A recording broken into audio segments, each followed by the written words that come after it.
Hello, this is the Stories Beside channel. I release videos every day for you. Subscribe and click the bell. Jean ran nervously to the train ticket office. She thought about how to catch the train to go to her mother's house.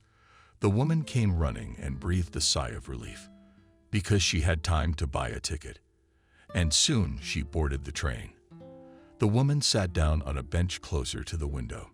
Jenna took out a small bottle of mineral water and greedily chugged a few Gladkas. And then the woman imagined that she would soon meet her mother and what kind of conversation she would have with her. These thoughts made Jenna's mood spoil even more, and she absolutely did not want to today. A new teacher to talk to. She was tormented by a hangover. The woman dreamed of only one thing, that her mother gave money for Chukotka. Jenna was distracted from her thoughts by a woman's voice. The stranger who had visited her said, "You must have had a great time yesterday. Look at you, and it feels like you sat down not a day, but a whole week. You must have a headache. Let me give you a pill. At least you'll feel a little better. You're so kind to everyone," Jenna said, and she looked at the stranger who had arrived nearby. She was an old woman. "Not to everyone. It's just that if you look at you from the outside, it's obvious that you're not only hungover, but something else." "That's a good point. I'd like to say that life is a disgusting thing. Why are you so focused on fate? Life is God-given, and you have to live it skillfully. And then everything will be fine. How easy is it for you to say? You probably didn't know all the troubles in life. I've had more than enough of them. Why don't you share your sorrows? Maybe it'll make it easier for me to get to the last stop." "Where are you going?" Jenna looked at her companion and wanted to answer her rudely, but then something made her not to. The woman looked across from her. Where was the gray-haired man sitting? He was reading a hunting magazine and was completely indifferent to the conversation between the two women. And at that moment the stranger spoke again. "What are you afraid of? We are going with you, and our paths will hardly cross afterwards. Maybe I can give you some advice for your troubles. My name is Kelly. What's yours?" Jenna said softly, and then named the city she was going to.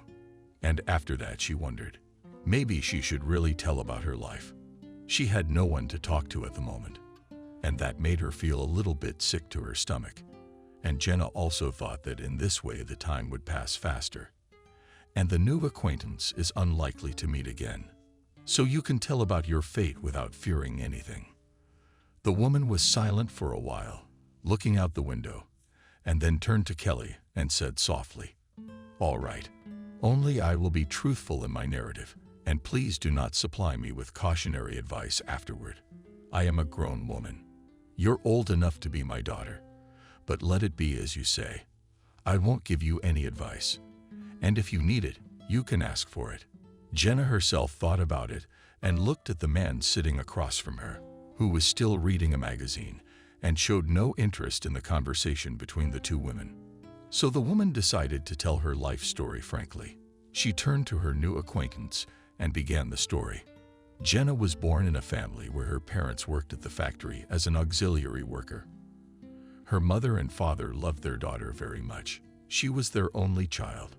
When Jenna was 12 years old, her father died suddenly of a heart attack. The girl's mother, Camille, was very worried about the loss of her husband. It had been a year since her spouse's funeral. Camille hoped that now she would be able to find her happiness as a woman again. Her mother, Lisa, often told her about it. "You lost your sweet tyrant, but you don't bury yourself anew. You will still find your other half." However, the years went by, and Camille was never able to arrange her personal life. So she gave all her love to her daughter. Jenna saw this and appreciated her mother. She tried to make her mother proud of her success in school. Years passed and Jenna graduated from high school and immediately afterward told her mother, "Mammy, I will go to the city where Grandma lives." "Daughter, why not in our town?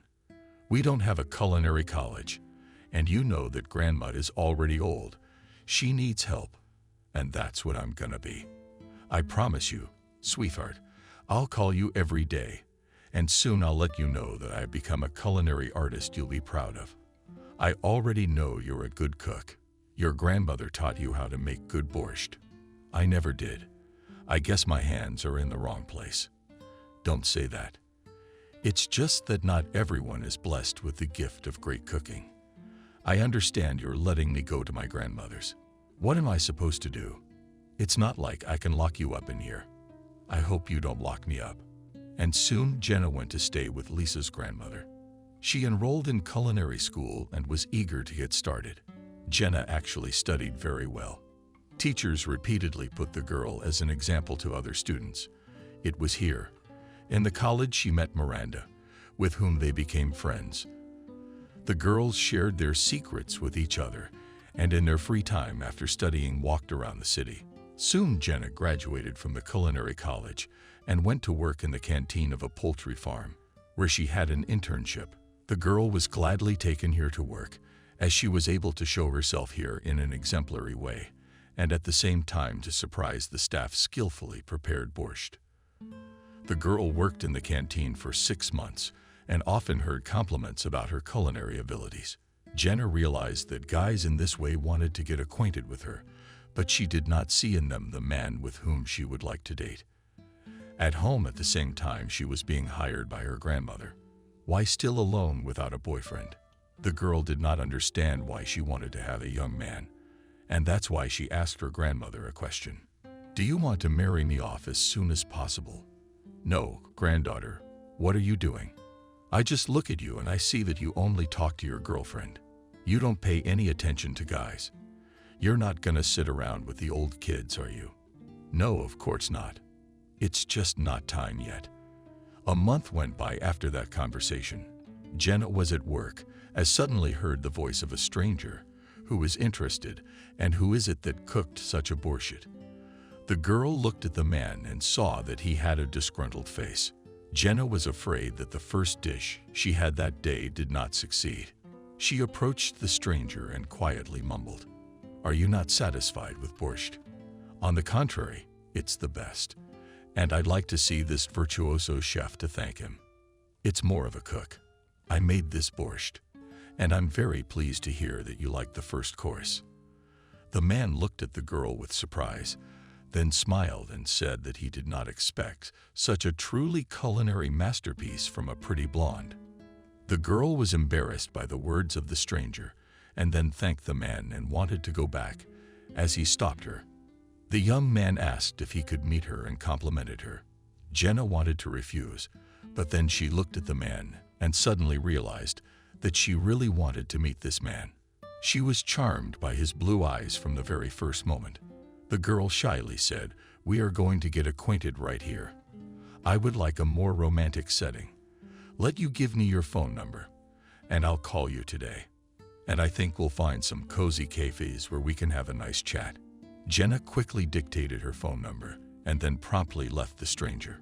Only when she found herself in the kitchen, she realized that if this man called her, she wouldn't even realize it was him, since she didn't know his name. Jenna had been on pins and needles all day.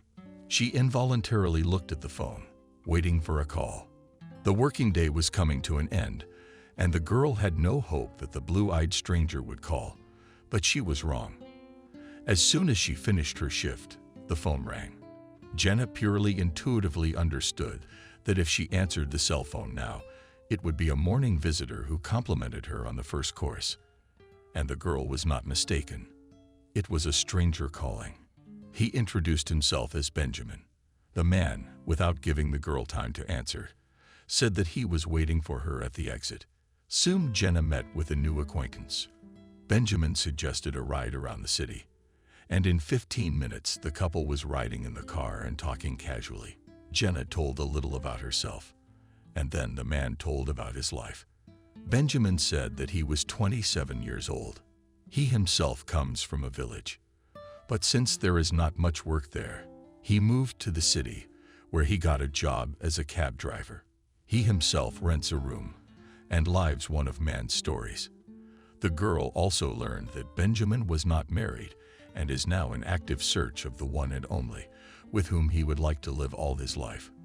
Jenna smiled after these words and asked, "And how is your search going?" "At the moment I can say that it is very good. I think I am on the right path, because my traveling companion is very similar to the one and only. By the way, I also have a question. Tell me, why are you so beautiful and you don't have a boyfriend? Maybe I'm just like you in the active search for my soulmate. Then I have a chance to be that soulmate. But I have one more tricky question," Benjamin said with a smile. "Go ahead. Are you only good at making borscht?" "Of course not. I can make a good one. Julienne rolls, milk soup. There are other dishes that I make that I'm great at. It's just that borscht is my calling card. I can't wait to try it all." The couple drove around for a while, and then the man took the girl home. He asked permission to see her again. The girl did not refuse. The next day, Benjamin met Jenna again after work, and they again rode around the city. They had a lot of topics to talk about, and the girl felt as if she had known this man for years. It was so easy and simple to communicate with Benjamin. After this date, their meetings became more frequent. What didn't escape Jenna's grandmother? And when the girl once again arrived home late after a date, Lisa asked quietly, "Maybe you can tell me where you've been disappearing lately." "Grandma, well, I have to have my privacy." "I don't mind at all. I just thought you and I didn't have any secrets. I guess the old lady was wrong." "You're not an old lady. You're my grandmother-in-law." "All right, I'll tell you. I met a young man, and we've been dating for over a week now. Yeah, I've noticed you've been coming home in a high mood lately. It's like you've grown wings, which only happens when a girl has a lover. I hope I at least deserve to meet this guy who's won you over. I'll introduce you. Just give me some time." A month passed as Jenna dated Benjamin. The girl realized that she fell in love with this man with all her heart, and so she was waiting for his declarations of love. And soon it happened. Benjamin took her to a cafe, where he presented her with a thin gold ring and asked her to marry him. Jenna carefully took the box and mentally thought that the day had finally come, and out loud she said, "I agree to be your wife." This was followed by an introduction, first with Jenna's grandmother, and then with the girl's mother, and then with Benjamin's parents. All the couple's relatives were happy that the two loving people would soon start a family, except that Miranda was not pleased as she found out about Jenna's acquaintance with her boyfriend. Cindy said so and said, "Mates, I didn't expect you to be the last one to introduce me to your lover. But no offense. You were out of town.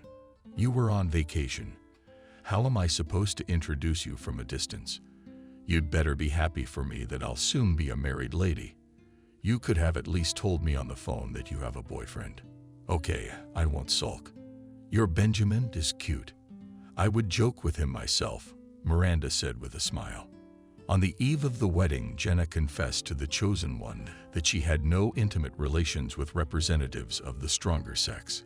Her words very surprised Benjamin. He promised that he would be gentle and affectionate with her on the first wedding night. Soon the wedding took place. After the celebration, Benjamin moved to live in Lisa's apartment. Grandmother was happy that the newlyweds would live with her. The elderly woman happily announced that once the couple had a baby, she would be the most loving great-grandmother. 6 months passed after the wedding. The newlyweds lived between them soul to soul, then pleased their loved ones. Jenna considered herself the happiest woman in the world, as she loved her husband with all her heart. Now she only dreamed of having a baby in their little family. A few more months passed, and one morning Jenna felt unwell. She got out of bed, quickly headed to the restroom, where she suddenly threw up. The girl was at a loss as to what could have happened to her. She came out of the restroom and felt faint. The young woman proceeded to the kitchen and sat down on a chair. Her grandmother came up to her and asked her, "Pale today. Shouldn't you say hello? I can't understand it myself. I feel weak all over my body. I'm dizzy, and now I've thrown up. Granddaughter, I have a sneaking suspicion that you're in a rather interesting position. All the signs you've mentioned are there." "In what interesting position?" Jenna asked, perplexed. "I'm assuming you're pregnant." "Really? But I'm not a gynecologist to make accurate predictions. I think you need to go to a women's health clinic. Grandma, it's like you're living in the Middle Ages. I can find out if I'm pregnant right now. Since they sell tests at the drugstore, make an appointment at the clinic. I have to wait a few days for that, which means I'd be in the dark the whole time. But since you are so advanced, you will have time before work to run to the pharmacy and buy this test, which does the work of a gynecologist. The woman said with a smile. Jenna kissed her grandmother and hurried to the pharmacy. And soon the girl was already buying the test. She came home excited, as she dreamed of only one thing, that the result was positive. As soon as Jenna entered the apartment, then immediately followed the baths.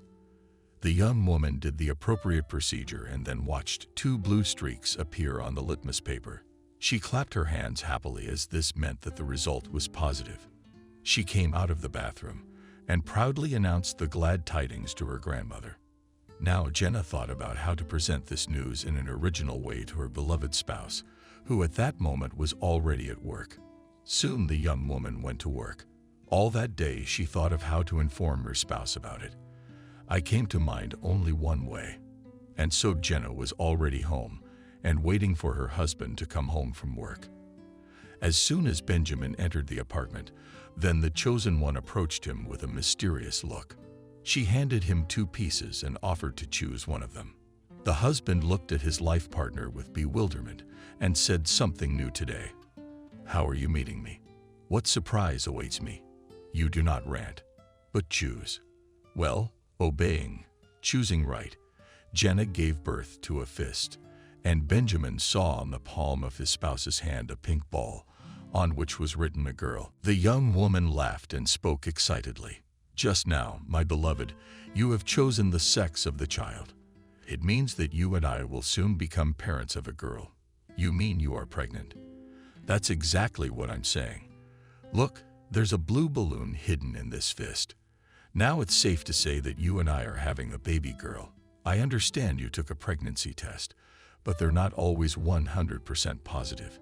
You need to see a gynecologist. I'll make an appointment tomorrow. But tell me, are you happy about it or not? What kind of stupid question is that? Of course I'm excited. And with these words, the man picked up his wife in his arms and surrounded her in the corridor. A few days later, Jenna visited the Women's Counseling Center, where a woman in a white coat with a smile congratulated her with a joyful event. Namely, the doctor said that Jenna would become a mom in a few months. The young woman thanked the doctor and then left the gynecologist's office. Time went on.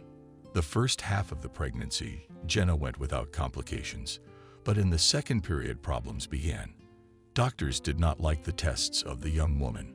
She was put in the hospital, and almost until the birth, Jenna was in a hospital bed. The young woman was ready to endure everything, only if the child was born healthy. And here came the long-awaited day when Jenna was taken to the labor room. And at that moment, the young woman thought that she was in hell, as the labor lasted more than 7 o'clock. And when the baby came into the world, at that moment she made a vow to herself that she would not give birth again. Jenna was soon discharged with her son. The baby was named Michael. And from this day, for a young woman, began a new stage in life, where she was now a mom. The girl is happy to babysit the baby. In this she was helped by her grandmother. But at the same time, Jenna did not forget to pay attention to her spouse. Life slowly went on, and now Michael was 3 years old. The young woman arranged the baby in a kindergarten.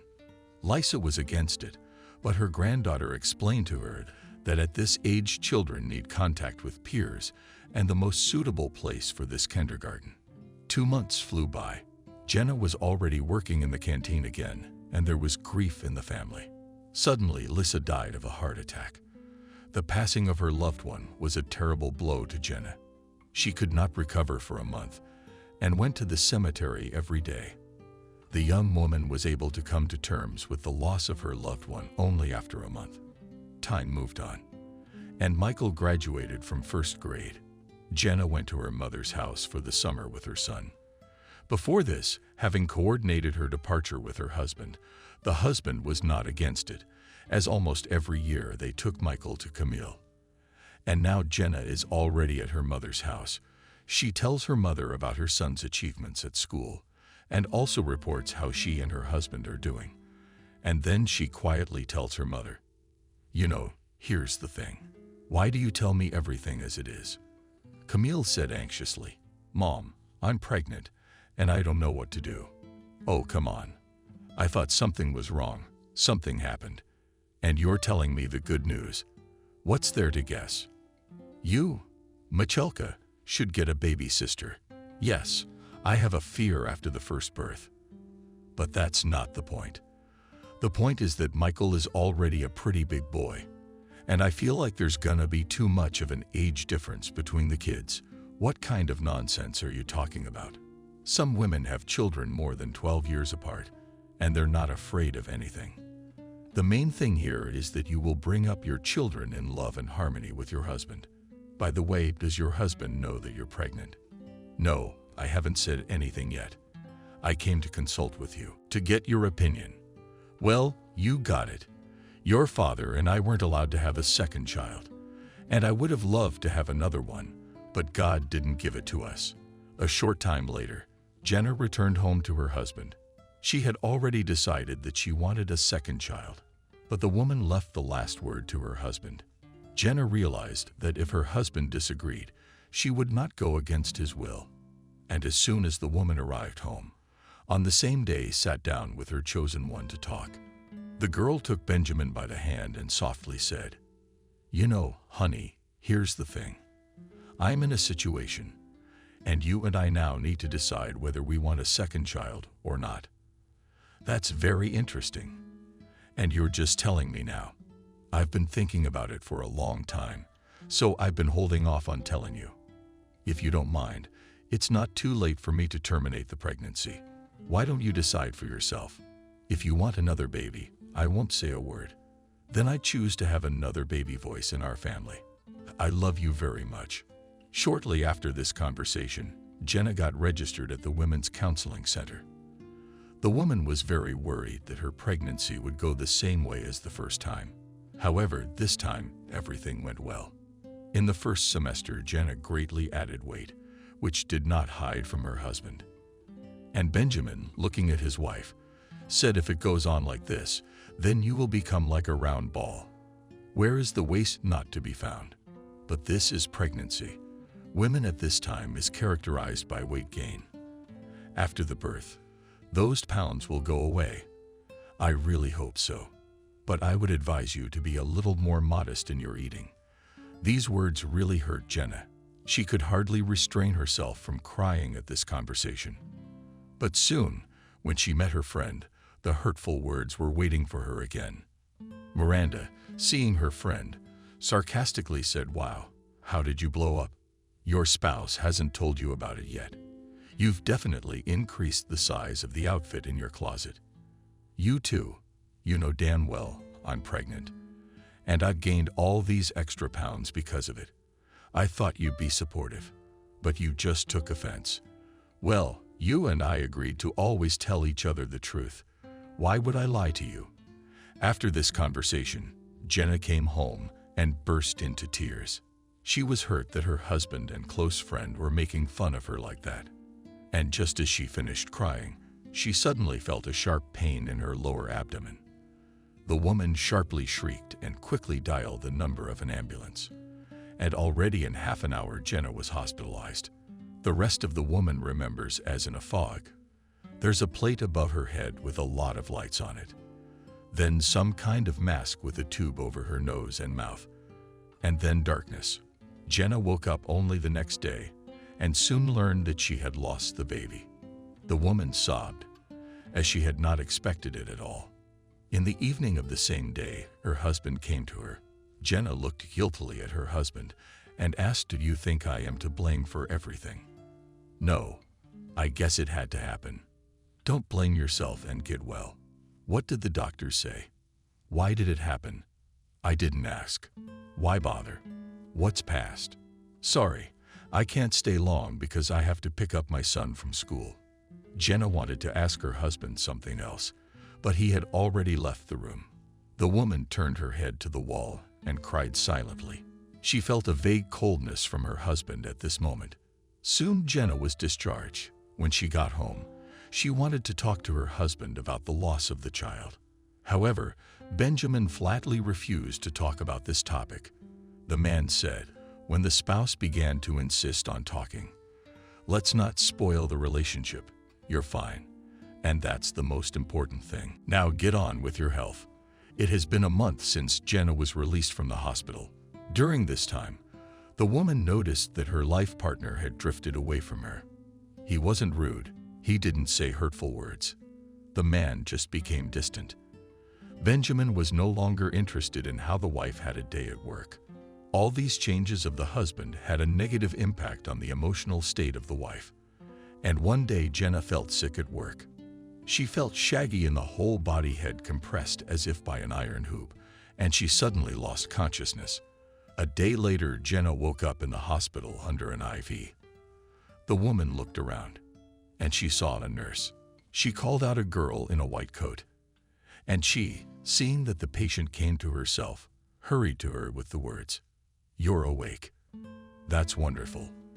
I'll get the doctor, and he'll examine you. Wait, tell me, what happened to me? Did you have an operation? The doctor will tell you more about that." Jenna wanted to ask the nurse something else, but the girl had already left the room. Soon the doctor appeared. The man asked how she was feeling, and only then answered all her questions. The only thing that Jenna understood from the doctor's answers is that she has a genetic disorder in her body. She will have to stay in the hospital for a long time. After the doctor's words, the woman sighed tiredly. She had always thought she was healthy. And here, it turned out to be different. Jenna felt that tears came to her eyes. The man in the white coat noticed it. He looked sternly at the patient and said, "But you should not let your tears flow. If you get upset, you will only make your body worse. Now the main thing is that you are safe and sound. And the worst is over. Tell me, do my husband and son know I'm in the hospital?" "Yes, my husband came by, wondering when he could visit you. Now, as soon as your husband calls or comes, we'll let him know he can visit you. I think your husband's support will be good for you. Now try to get some sleep. You need your strength." With these words, the doctor smiled some more and then left the room. That same day in the evening, Benjamin came to his wife. He brought a bouquet of flowers and a bag of fruit. The man sat down next to his wife and with a smile mouthed that he was happy to see her. Jenna looked lovingly at her life partner and asked how Michael was doing. The husband replied that they were doing well and they were doing great together in the household. Benjamin asked his wife not to worry about anything, to gain strength, and promised that he would visit her as often as possible. When Benjamin left, Jenna felt relieved. It seemed to her that her sudden illness had changed her husband's attitude toward her. She really hoped that now they would have the same relationship again that they had after the wedding. At first, her husband visited her faithfully, but then his visits became less frequent.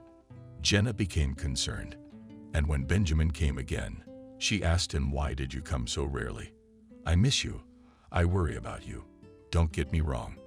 I have to work and look after my son and manage the household. I don't have 10 hands." After her husband said that, Jenna felt embarrassed. After all, the man she loved actually took on all the household chores. And on top of that, he had to work. The wife apologized to her husband, and then a solution came to her mind on how she could help her husband handle all the chores.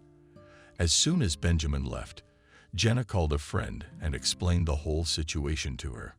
Miranda, hearing that her friend was in the hospital, was very surprised and said, "Why didn't you call me before?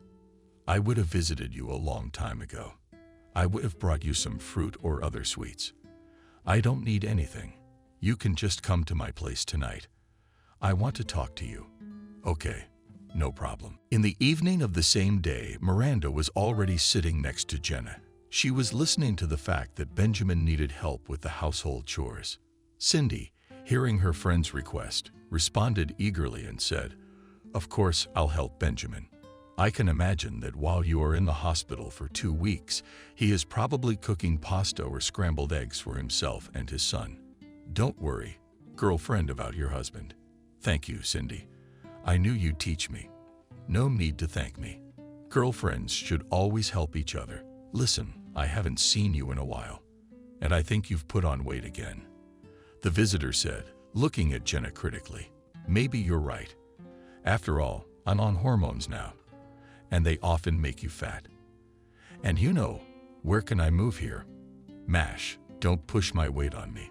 Some time passed, and soon Jenna was discharged from the hospital. The woman happily returned home. She already missed her husband and son. She wanted to live again as one with her family. However, she was disappointed. On the first day after her return at night, she wanted intimacy with her husband, but he refused her. The woman was shocked and directly asked why he was doing that. Benjamin looked at his wife seriously and pronounced, "You've only recently come out of the hospital. You can't settle for everything at once. You have to recover a little, and then you can have some nighttime fun." Jenna initially took her husband's words as concern for her health. She was pleased because her husband was worried about her. But a week passed, and the girl realized that she made wrong conclusions because during this time, Benjamin began to stay at work more often. And coming home, when she tried to hug him, he dismissed her, saying that he was tired today. And Jenna purely intuitively realized that this is not about tiredness. And once again, when her husband was again delayed at work, she waited for him and said, "Honey, let's not play a play with you. You keep telling me that you are tired at work, but you were working earlier and we were fine in bed. And now everything has changed overnight. Why don't you tell me what's going on? You're the one who wanted to have this conversation, not me. First of all, you've stopped looking after yourself. Look at what you look like." In a word, Aria's wife from Slave Girl Asora. And 2, I'm just not attracted to you as a man to a woman. But we were fine before. Now it's like a magic wand. Your attitude to me changed with tears in her eyes, said the wife. Meanwhile, the man, not paying attention to his wife, gathered his things in a bag. Jenna looked at the actions of her favorite person with horror. She tried to stop him by talking about her feelings for him. Benjamin paid no attention to his spouse and continued packing. When Jenna grabbed his hand and said, "What are you doing? You and I love each other. Yes, we're going through some rough times right now, and I've gotten a little out of shape. But it's all gonna get better. Are you really that stupid? Then I'll tell you straight from your girlfriend. You only know how to cook borscht," said the husband. Then he grabbed his bag, slammed the door, and left for good. Jenna stood in a daze. She could not fully realize that the man she loved had just left her. The woman started calling her spouse, but he just dropped the calls. Jenna did not know what to do. She sat down on the couch and cried bitterly.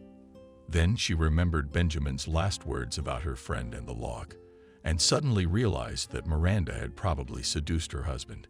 Jenna was enraged. She quickly dialed her buddy's number, and upon hearing her voice, she spoke angrily. "So that's the kind of snake you are. What's with the late-night hit and runs?" Perplexed, said Miranda, who was not yet aware of the buddy's arrangement with her husband. "Didn't pretend to be a saint.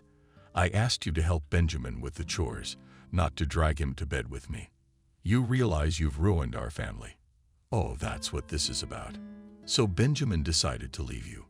Well, that's commendable. Don't put all your troubles on me. Benjamin told you a long time ago to clean yourself up. By the way, he's often told me he likes to make love to me, and you've been acting like a log in bed. So you only have yourself to blame. So you're discussing our sex life with him. I didn't ask him to talk about it. He's the one who initiated your nightly crafts. Now let's end this worthless conversation.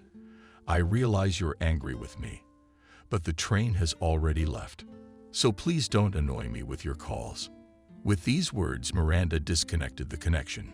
Jenna tried to call her now ex-girlfriend again, but she did not pick up the phone. 3 days passed. All this time, the woman tried to call her former friend, but she put her on the blacklist, as well as her husband. In desperation, the woman went to Miranda's house. The door was opened by Benjamin. The man looked at his spouse with dislike and rudely asked what she was doing here. Jenna, forgetting about everything, knelt in front of him, hugged his legs with hands made of metal. "Let's forget about everything. I'll never remind you of your cheating. Please, just come back to me. I can't live without you. You're my dearest and most beloved person. You have a spell. Don't leave me and my son. Stop humiliating yourself. You disgust me now more than ever. Have you any woman's pride? Get out of here and forget about it. I'll file for divorce myself this very week. I'm not giving up my son. If he wants to see me, I promise to pay child support. Come to your senses. Don't do it." Sobbing, the woman said, "Go away. It's disgusting to look at you now." And with these words, Benjamin pushed his wife and closed the door in her face. This scene was witnessed by an old woman who lived across the street. The old woman approached Jenna, helped her up from her knees, at the same time saying that a man is not worth such humiliation. The grandmother advised the woman to take all her will in a fist and proudly go away and never bother this man again. Jenna looked at the old woman with a detached look and walked towards the exit. Several days passed. Jenna felt that she had lost interest in life, and on her way home from work, she bought a cat. In the evening, when her son went to bed, emptied the bottle, it seemed to her that all the troubles at that moment went nowhere, and she went to bed with a calm soul. In the morning, she was distraught. The woman felt disgusting, and she gave herself a vow not to take any more strong drinks.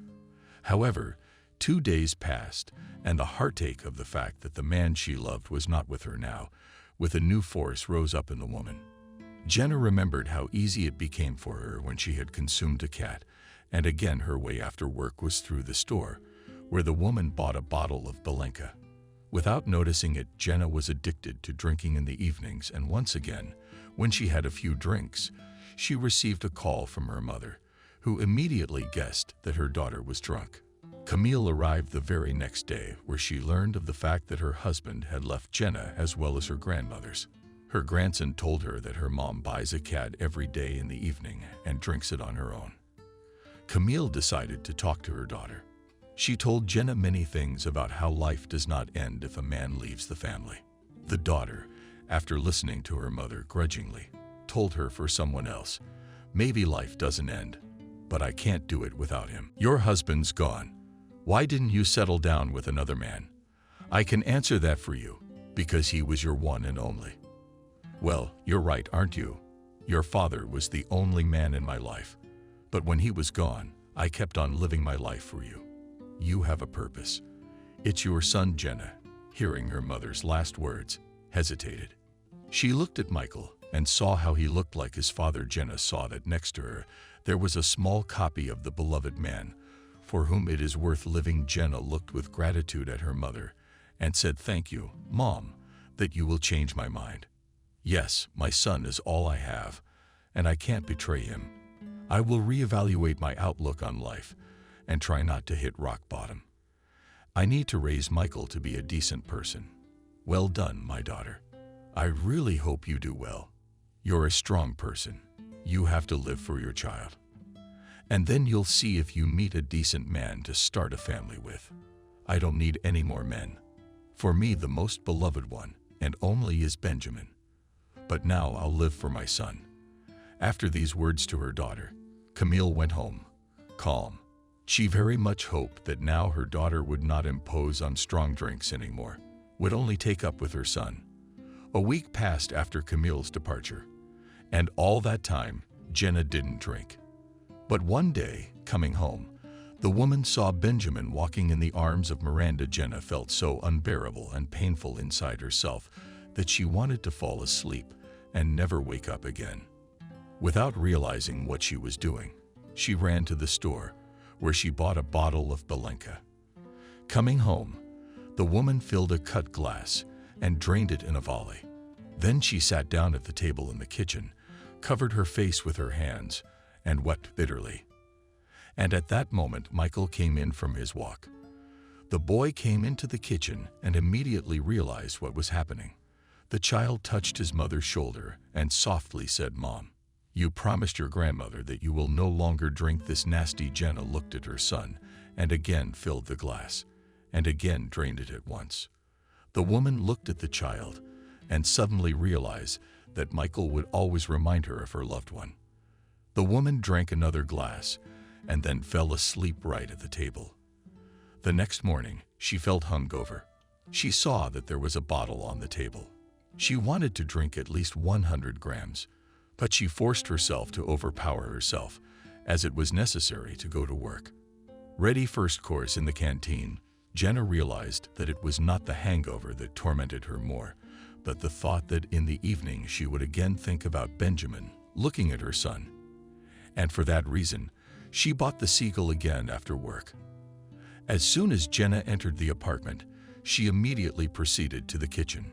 She sat down at the table, on which stood an unkilled yesterday's bottle of white water. The woman thoughtfully looked at it, and then resolutely took out a shot glass and splashed 100 grams there. However, she was in no hurry to drink. She got up from the stools, opened the refrigerator, took out pickles and leftover mashed potatoes from there. And only then she drank 100 grams and snacked on the pickle.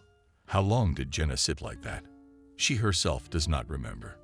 She woke up deep in the night, sitting at the table. The woman realized she had run to the nursery to make sure her son was home. As soon as she saw that Michael was asleep, she proceeded to the hall, where she did not undress. Laying down on the couch, Jenna was awakened in the morning by the ringing of her cell phone. It was her mother, Camille, calling. Without greeting, she said in a rude manner, "How can you do this? You promised me in front of your son that you wouldn't drink hard liquor anymore. Michael called me yesterday, and I was horrified by what he told me. You didn't even bother to make the kid dinner. Now get up and get yourself cleaned up. Wake up Michael and get him ready for school, and don't be late for work yourself. Mom, stop your lectures and your sermons. I don't have time for them right now. My head hurts so bad." That evening, Jenna came home after work and was surprised to find her mother in the apartment, in addition to Michael. The woman grudgingly wrinkled her nose. She understood perfectly well what Camille and Jenna had come for. She was not mistaken, as her mother began to reprimand her like a little girl again. Jenna remained silent for a while frowning her eyebrows, and then she couldn't stand it and spoke up. "It's easy for you to talk like that, because your husband is lying in the grave, and you can come to him at any time of the day and talk to him. And I have the fate of watching my loved one go out with another woman who is my ex-girlfriend. And I can't talk to Benjamin because he won't let me near him at gun range. Sometimes I think I'd rather he died, and I'd go to his grave every day." "What are you talking about? Let him go and live your life." "I'd love to, but I can't. I look at Michael every day now and realize how much I miss Benjamin. I sometimes feel like I even hate my own son. I try to suppress that feeling, but it's beyond me.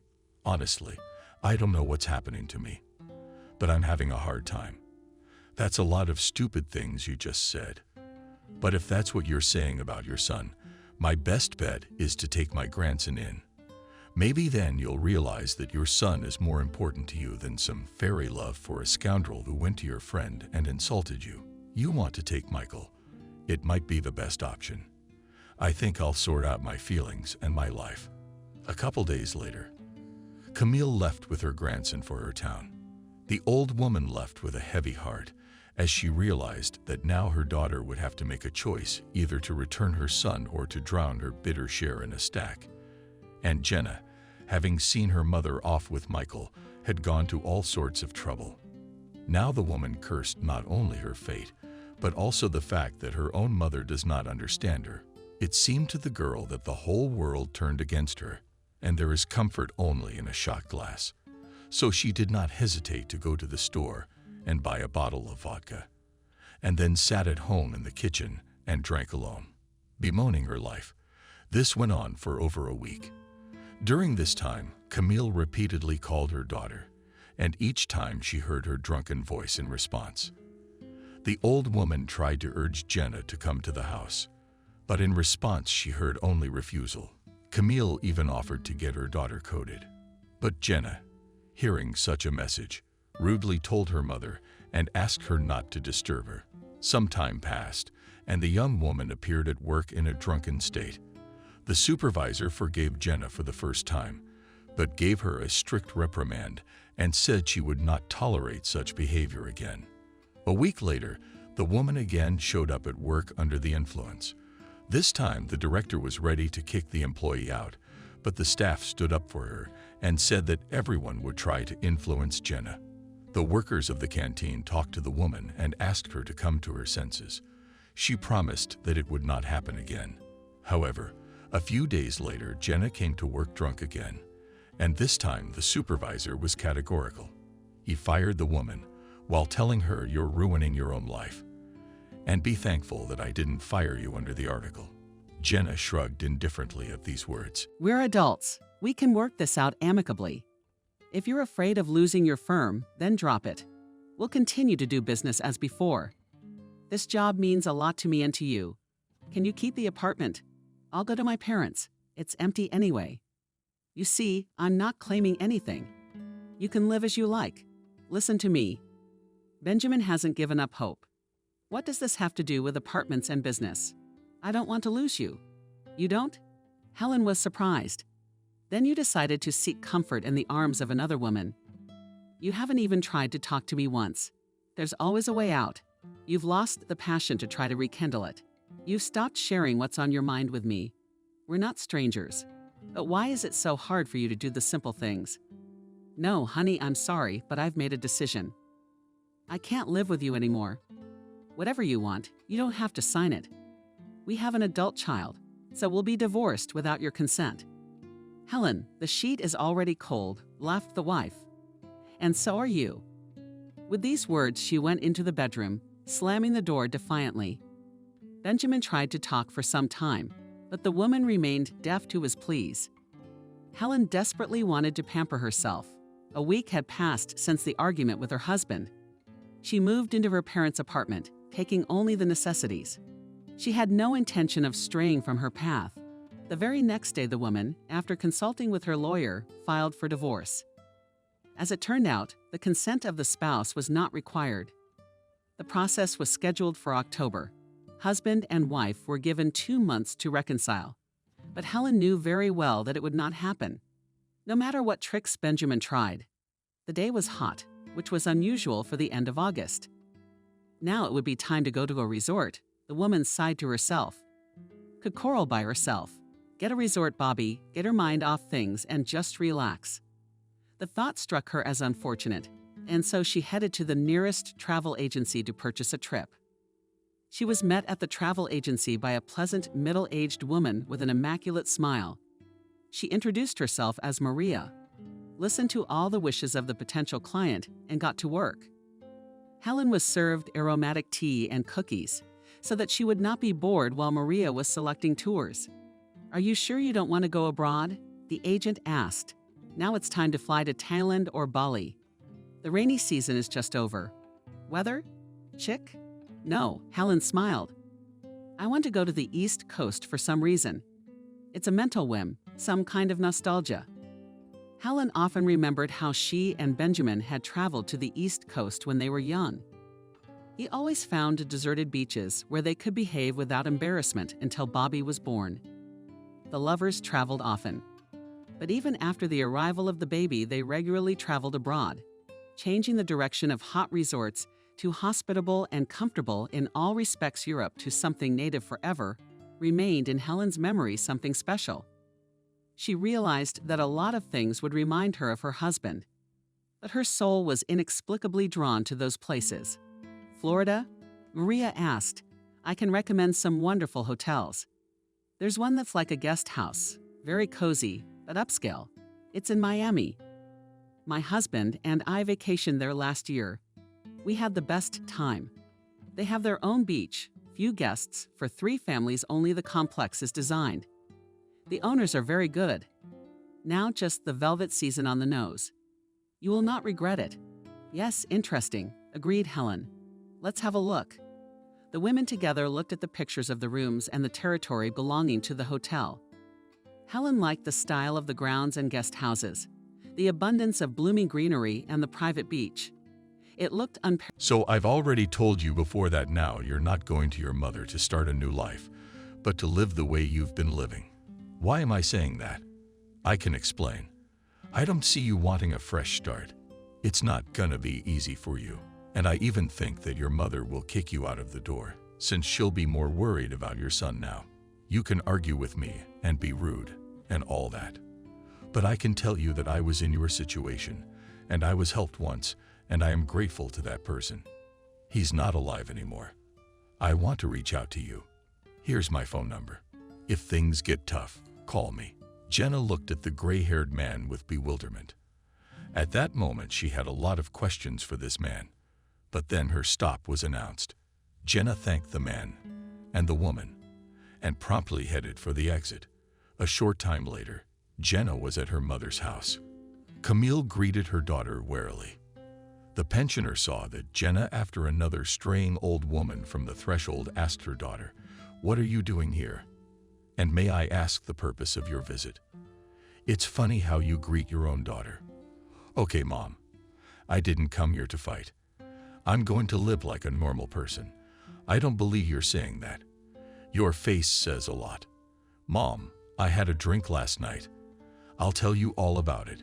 Jenna told her mother the story of how she'd been robbed. However, the woman hid from Camille that all this time she had been drinking strong drinks, and at the same time lied that she had sold the apartment in order to move in with her son and live with him. The mother listened to her daughter. She did not know whether to believe Jenna's words or not. The conversation between the two women was interrupted by Michael, who looked at the mother with surprise. Meanwhile, Jenna stretched out her arms and exclaimed, "Son, how I missed you. Come here, I'll give you a hug." Camille watched this scene with tears in her eyes. In her heart, the pensioner thought maybe her daughter had really changed, and now she was going to start a new life, where there would be no place for strong drinks. After a few minutes, Jenna asked her mother, "Will they feed me here or not? I'm tired and hungry." Camille laughed and hurried to reassure her daughter that she was on her way to set the table. Jenna smiled back and asked her son to help her grandmother in the kitchen. As soon as the landlady entered the kitchen with the boy, the young woman laughed softly. Soon the whole family gathered around the table, where they had dinner. At the same time, Jenna told fictional stories about how she had been living all this time. As soon as dinner was over, Jenna told the household that she wanted to walk for a while and would be home soon. Camille looked at her daughter with surprise and said, "It's getting a little late. Why don't you come over tomorrow? It's a day off. I'll take my son for a walk." "Mom, yes, I won't be long. Just 10 minutes. I haven't been here for a long time. I miss my hometown." And in a few minutes, Jenna was already out of the apartment. Camille was confused, and something seemed strange to her that her daughter decided to take a walk at such a late hour. However, the older woman tried to push the negative thoughts away from her. She really wanted them to do well now. An hour passed and Jenna was still gone. It was 2 o'clock and Jenna still hadn't returned. Now Camille was really worried. And then it hit her. She remembered when her daughter had asked Michael to help her in the kitchen with dinner. And then the old woman went to the right place and pulled out a drawer. Here the landlady kept a small stash for a rainy day, which Jenna knew about. Camille took out the money, counted it, and immediately found out that a few 1,000 were missing. The woman realized that her daughter had sent Michael to the kitchen on purpose so that she could stay alone in the room and thus get the money out. Camille was shocked by her daughter's behavior. In the meantime, Jenna had returned in the morning. The drunken mother greeted her daughter with anger, but she waved her hand away indifferently and only asked her where to go to bed. Camille saw that there was no point in talking to Jenna now. The older woman decided to wait for the moment when her daughter would come to bed. Jenna got up only at lunchtime and started to get ready again. And then her mother blocked her way with the words, "You stole your own mother yesterday. Where are you going now? Why don't you teach me a lesson?" I've grown out of this age of listening to educational talks. It's all right with you. I check your pockets and you still have money. But there's no way you're taking it on the sly. I suggest you give the money back to me and stay home and don't go anywhere. Otherwise, if you decide to do things your way, you can consider the door to this apartment closed forever. And what are you going to throw your own daughter out? Jenna asked Riley. If I have to, I'm willing to do it. The choice is yours. The daughter smirked and, without saying a word, walked out of the apartment. As soon as Jenna closed the door, then Camille silently cried, which did not escape Michael. The boy went to his grandmother and hugged her tenderly. Then said, "Grandma, don't cry. You can see that she doesn't need us, so why shed tears about it? Yes, grandson, you're right. We have to move on with you. And don't ever do what your mom did." Jenna returned to her mother's house 24 hours later. Camille opened the door and dryly told her daughter to go to where she had been walking all this time. Jenna tried to push her mother away and go inside. Then the landlady pronounced, "If you don't clean up now, get out of here. I will call the police. But my son is here, and I have the right to take him away. Don't even think about it. In that case, I'll call the police and child welfare too. And if you haven't got all your brains beaten in yet, you should realize that you're going to lose your son forever." Jenna looked at her mother confusedly. She had not expected such a rebuff. Meanwhile, Camille was determined and repeated her last words. Jenna perplexedly muttered, "But where am I to go with nowhere to go? What am I to live on the street? I gave you a choice yesterday, and you made it. Now you have to get out of the situation you got into by your own stupidity. You can get a job, and you can find a place to stay in a hostel. Now go away." Jenna stood looking at her mother. She realized that her mother would not let her go in any case and would do what she said. Jenna then asked her mother for her cell phone to make a call. However, Camille refused her request, reasoning that as soon as she gave the cell phone in her hands, Jenna would run away. The young woman felt tears coming to her eyes. She realized that she had nowhere to go. And the only thought that came to mind was to call the man who had offered to help her on the train. And then Jenna held out her mother's phone number and asked her to call her herself. The girl explained to Camille what to say to the man. The elderly woman complied with her daughter's request and in response heard from the caller, "Call a cab. I'll pick her up myself and pay the fare. Only when you call me back so I know what time she will arrive." After saying that, the man dictated Camille's address. The landlady asked her daughter, "Who is this stranger?" But Jenna only looked at her mother angrily and said nothing. Camille called a cab, and soon the young woman got into the car. The girl sat in the car and wondered what would happen to her next. After all, she did not even know the man she was going to see at the moment. But for some reason, Jenna didn't care what happened to her. After all, she had been kicked out by her own mother. From these thoughts, the young woman laughed and thought that she was a madman. And since she decided to take such a step, a cab was driving down the road. When the woman asked the driver to suspend the car, she explained that she needed to stop by the store. In a few minutes, the girl already got back into the car, and the cab drove on. Now Jenna had already completely calmed down and did not even think about what awaited her in the future, as the bag contained the purchased cat. Soon the car arrived at the specified address, and the girl immediately recognized the elderly man with whom she spoke in the train. She got out of the car, and the man paid the cab driver and quietly said, "Hello, Jenna. My name is William. You're just lucky your mother called in time, because in just a little while I would have been out of range. Well, William, now tell me, what's next for me? I hope I don't become a slave in some harem.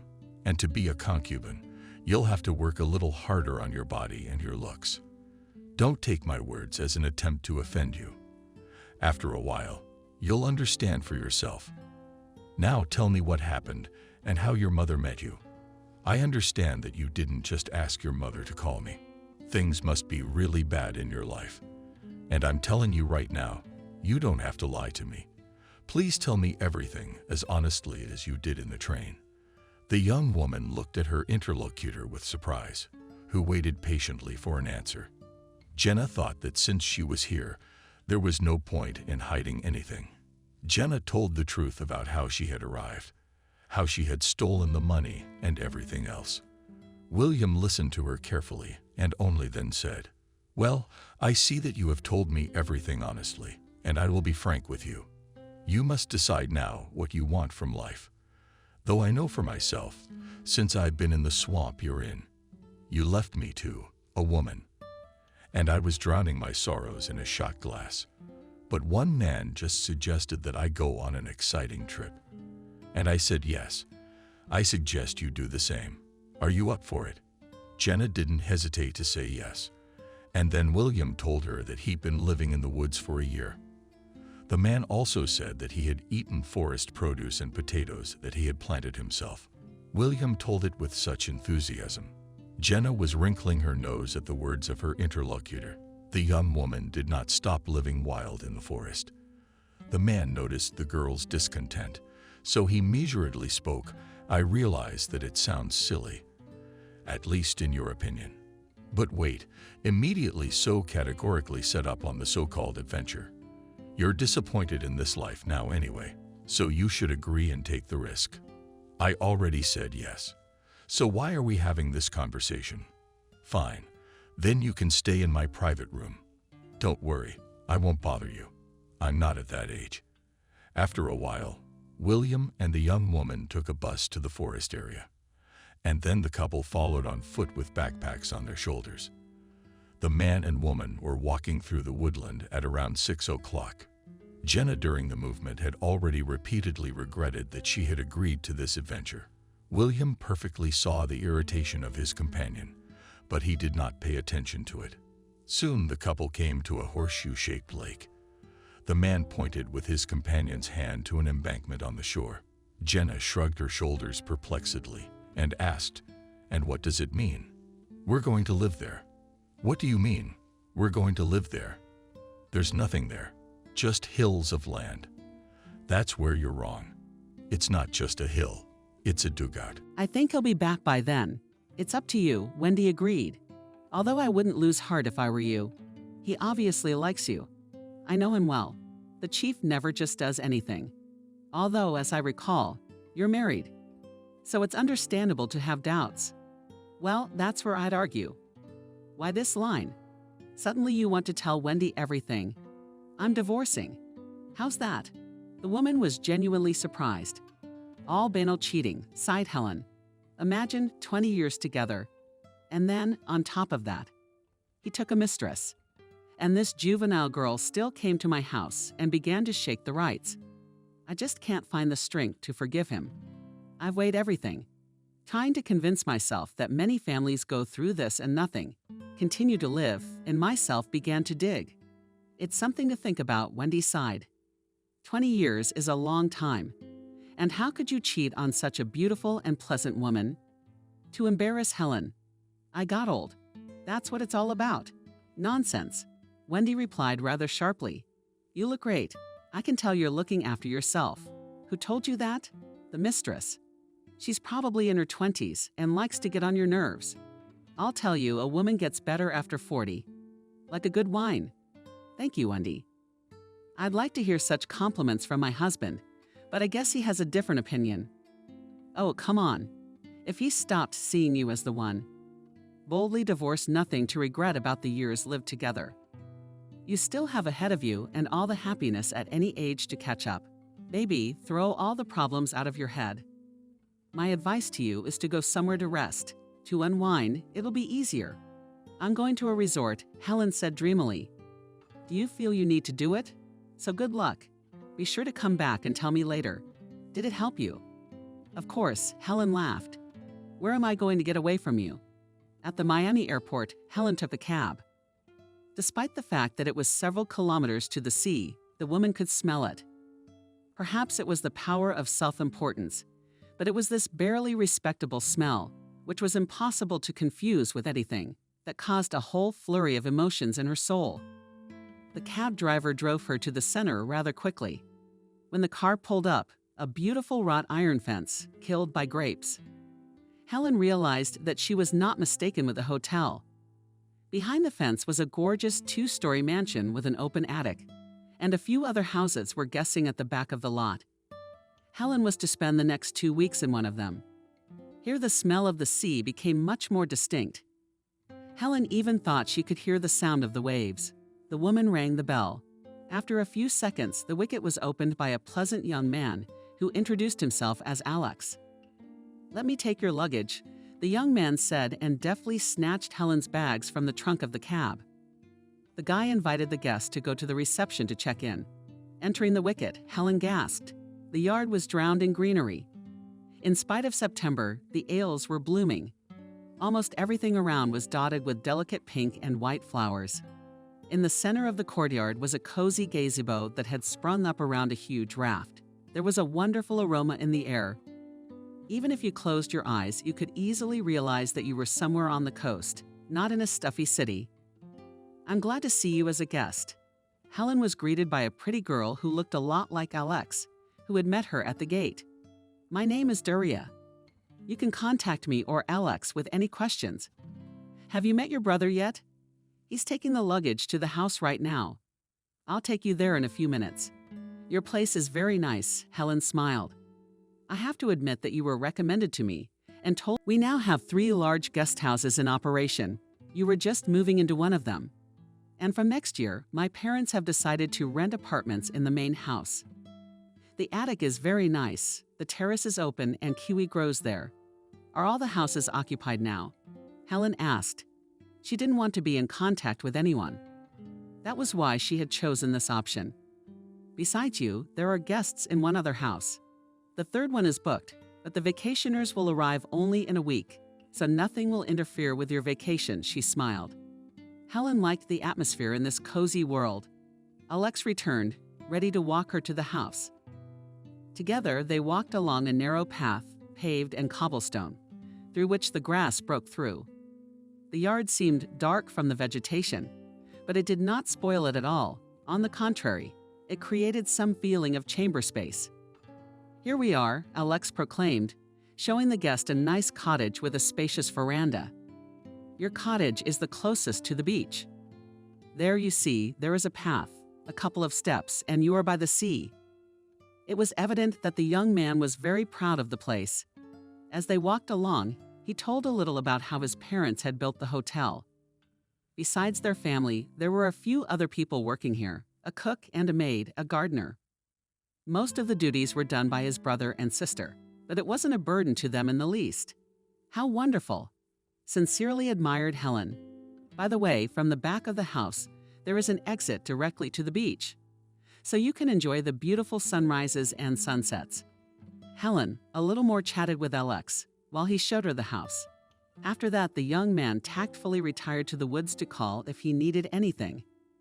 After closing the door behind the guy, Helen quickly changed her clothes and ran to the sea. The veranda had a great view of the private beach and the pier from the shore to the resort. In the lounge from the two-wave res, it was quite windy, so the waves were crashing violently against the concrete barriers. And moored at the pier, the boats were going up and down, giving herself over to the power of the natural elements. Helen took off her flip-flops and with childish joy threw herself into the water. It was warm, as if it had accumulated over the summer, all that the sun generously bestowed. The waves knocked Helen off her feet, but she, laughing, floundered in the surf, trying to get up. Realizing she wouldn't succeed, the woman gave herself over to the elements and swam. How long had it been since she had swum? And how marvelous it was that the beach was completely empty. Helen would burn with shame if anyone watched her awkward attempts to fight the waves. In satisfaction, the fallen woman went ashore and lay down directly on the confused towels. The sun listened affectionately to the drops, and it felt hot on her skin, even though the time was nearing sunset. Resolving herself a little on the shore, Helen headed back to the house. There was still some unpacking to do. Finished with getting settled in her new place, Helen decided to take a walk around town. It was already getting dark. Night came suddenly in the south, plunging everything in it into graphic darkness.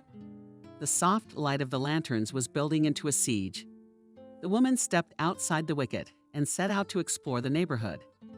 The house was located almost in the very center of Miami. After walking only blocks, Helen found herself on a brightly lit street where the smell of kebabs and music blared from numerous summer cafes. The smell of building up on the coals, the meat intolerably beckoned. Helen looked into a small Armenian restaurant where she was immediately seated on a comfortable, cushioned bench. The hospitable host brought her a whole dish of fragrant kebab and a kettle of aromatic tea with British.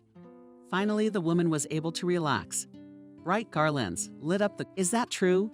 You make amazingly so sweet and addictive. I've never tasted anything like it. My dad's always been in the wine business. Do you know how delicious the grapes grow here? Only the local sun and soil can produce something like this. Not unlike the French. Wine is a matter of taste, of course. But for ours, even Trevor's henchmen come from abroad. Helen realized that her host was embellishing reality. But the wine was indeed excellent. Chatting some more with the good-natured old man, Helen went home, unbearably inclined to sleep. Reaching the bed, she fell asleep instantly, intoxicated with wine, sea air, and fresh impressions. In the morning, she woke up very early, absolutely pronounced. There was a knock at the door.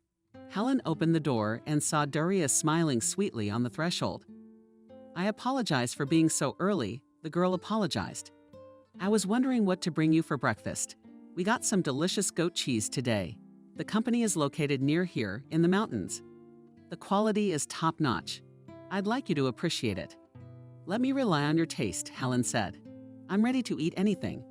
Despite the dense dinner, Helen felt hungry, as if she hadn't eaten anything for days. She gladly accepted her hostess's offer and waited impatiently for breakfast to arrive.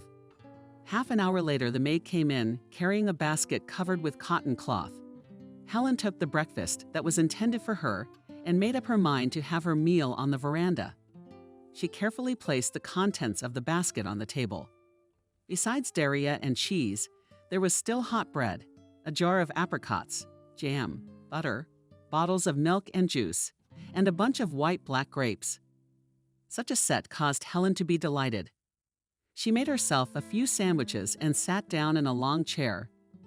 Suddenly, her attention was attracted by a rustle on the path towards the beach. Here come the neighbors, Helen thought with interest. I wonder what kind of people live there. On the one hand, she didn't want to get acquainted with anyone, but on the other hand, she would have to meet them and say hello when she met them. In this case, it is worth being polite as much as possible so as not to feel embarrassed. A boy of about 10 years old jumped out of the corner of the house. A child bouncing merrily, waving a towel. Hello, Helen called out to him.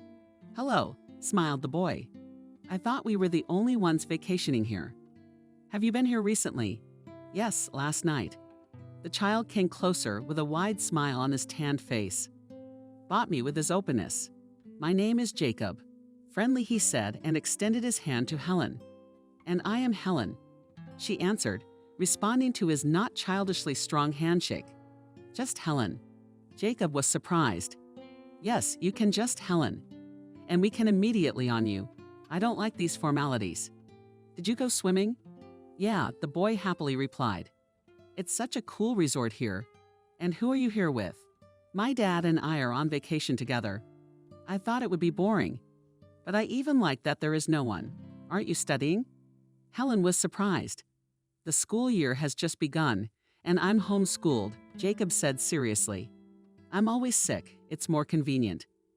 My dad brought me here because the doctor told him the sea air would be good for me. It was hard to tell from the child's appearance that he had health problems, but Helen felt it was tactless to ask for details. Have you had breakfast? I've got all sorts of goodies here. Breakfast, thank you. The boy politely declined. Don't you want to go swimming too? You can see the jellyfish there. By the way, they come a lot in the morning, even on the shore. Aren't you afraid that if you don't touch them, there's nothing? For some reason, she saw him as Roma. Helen loved children. Once she even started talking to Benjamin about having a second child. But for some reason, her husband didn't support the idea. Helen threw off her robe, stepped into the cool resort. The sun was starting to get used to it, but the water was nice and stroked her skin. There were indeed a lot of jellyfish around, but they swam only at the wave of the res. Helen was afraid of these creatures, so made the decision not to poke close. "Would you like to race?" shouted Jacob. Already swam a couple dozen meters from the shore. "Why not?" Helen laughed. She was a good swimmer in her youth, even practiced it professionally. The new buddies began their confrontation. Helen was splitting the salt water with strong sweeps of her arms. Despite her best efforts, the boy was significantly ahead. As soon as the woman got a little closer to him, he accelerated sharply and sprinted forward. When they tiredly made it to shore, both of them were shivering with their backs to the sun. Both enjoyed the cries of the seagulls and the sound of the waves. Sprawled out on a chaise lounge, "It's such a pity there are no seashells here," Helen suddenly said. "This is a peculiarity of the beach," Jacob said seriously. "If there was sand, you could collect them in buckets. Do you like shells? I know where you can get Papa. Let's have a bonfire on the beach tonight. Can we do that? We used to do that with Papa when the clams were hot. And then I'll bring the shells with me. That would be nice." The woman supported the idea. "Daddy won't mind. Because some auntie is clinging to us, she's trying to keep us company." "Is it an aunt?" the boy replied cheerfully. "As for me, you're great. You're fun. Do you have kids?" "Yes," Helen answered proudly. "My son's name is Bobby, but he's all grown up and dreams of being the best chef in the world." "Wow, cool." Jacob sincerely admired. "But I dream of becoming a marine biologist." "Very interesting." Helen was surprised. "Do you like animals?" "I love life in general," said the boy with some sadness in his voice. "And the ocean? It is so interesting. Do you know how many unexplored species live there? I want to discover them all." "That's commendable. I'm also very fond of dolphins." "Do you know how many there are here? You can even see them from here sometimes. But you have to watch it in the evening, close to sunset." When we went out with my dad on the boat to the resort, they came right to the board.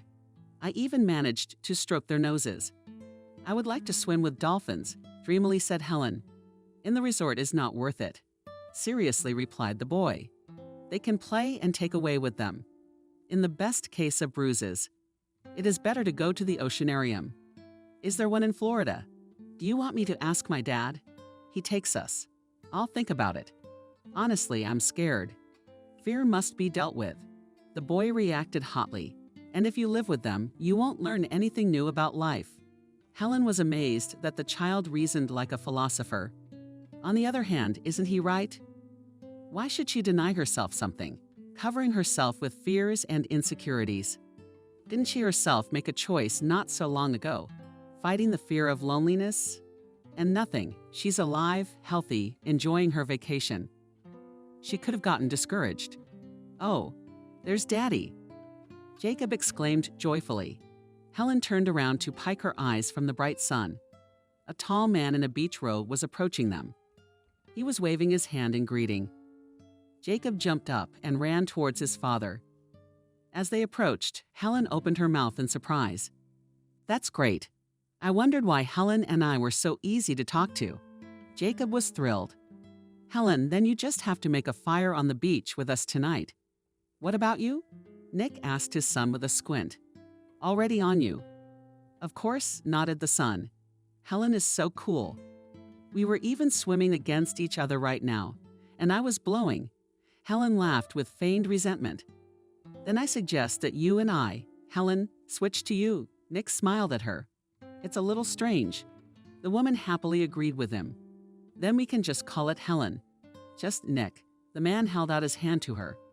"Nice to meet you in a more comfortable environment." In the evening, the company settled down on the beach, intending to roast the airplanes on the fire. Where the whole sack of them had come from was unknown.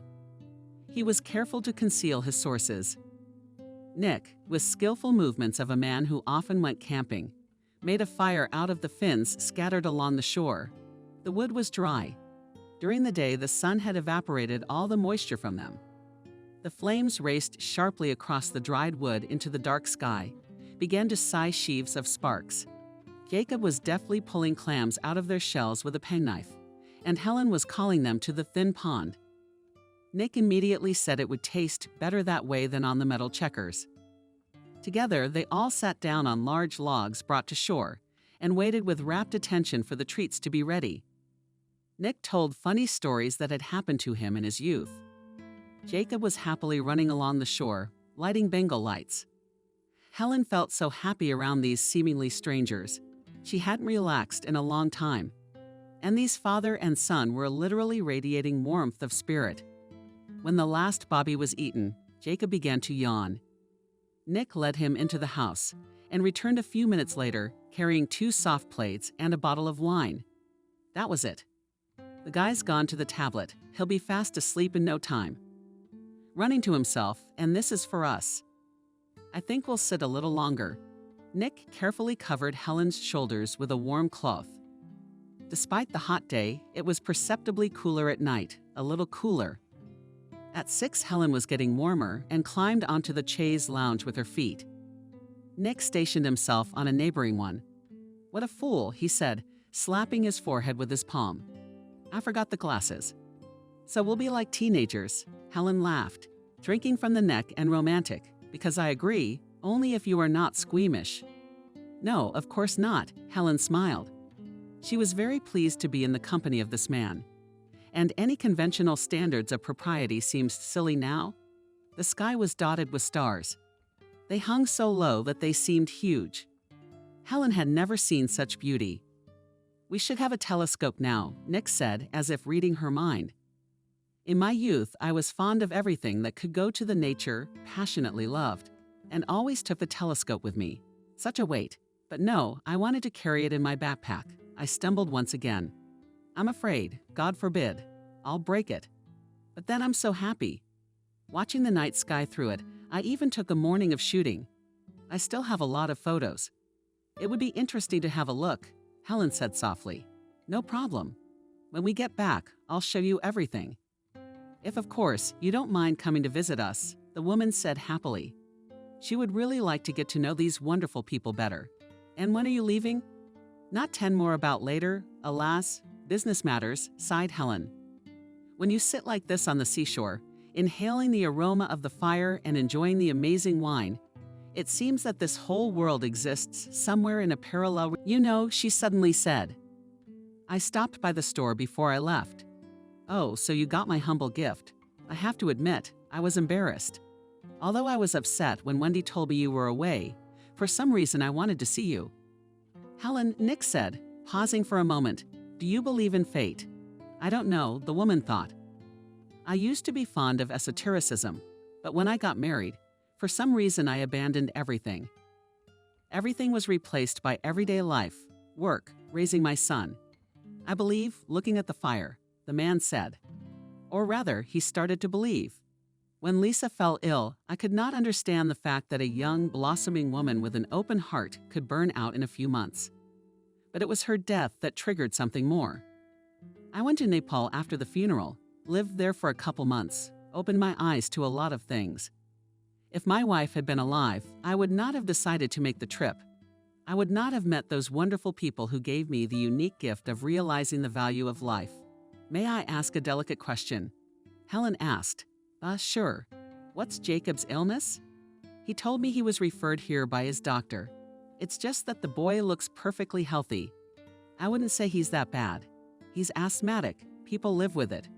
But the thing is, after Lisa died, he started having panic attacks on a regular basis. My son was just suffocating, unable to cope with the suffocation on his own. I tortured him. I dragged him to hospitals. Even homeschooled him so he'd worry less. The resort is the perfect place to deal with his physical and mental ailments. I take him here often. This hotel belongs to our acquaintances, so we will be given a room at any time. That's how Helen stretched out. Will you tell me why you're here alone? As I recall, you're married. Does your husband refuse to keep his beautiful wife company?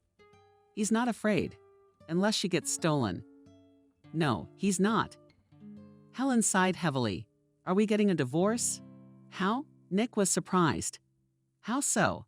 It's just that he cheated on everything. I haven't forgiven him. For me, unlike him, 20 years of marriage is not an empty sound. But I can't live next to someone who betrayed me so easily. Pride prevents you from not blaming yourself, the man reassured her. I, too, would not be able to forgive treason. In my opinion, love is a mutual feeling. If, on the one hand, it ceases to manifest itself, it means that the second is not worth trying to preserve what is no longer there. Why torture yourself every day, seeing a person who reminds you of your misbehavior? Habit should not replace breathing a full chest. You're a beautiful woman. You shouldn't miss out on a chance at a happy future by keeping yourself around someone who treated you meanly. I feel old. Even Benjamin's mistress tried to hurt me with it. Nonsense. Nick objected. How old is old? You look beautiful. Look how your eyes shine. Age is a state of mind. They're numbers on a passport. Don't listen to anyone. Society imposes stereotypes that ruin everything. People are stupid, willing to go along with the majority opinion. That's good to hear. I guess I've just rarely been told that. So I've gone along with that society. So I need to fix that right away. The 10 days with Nick and Jacob flew by. They spent every day in each other's company. Helen realized that she had become attached to these people, how close they were to her in spirit. She learned a lot from new acquaintances and realized that plunged headlong into work, much missed. Early in the morning, Jacob came to the veranda.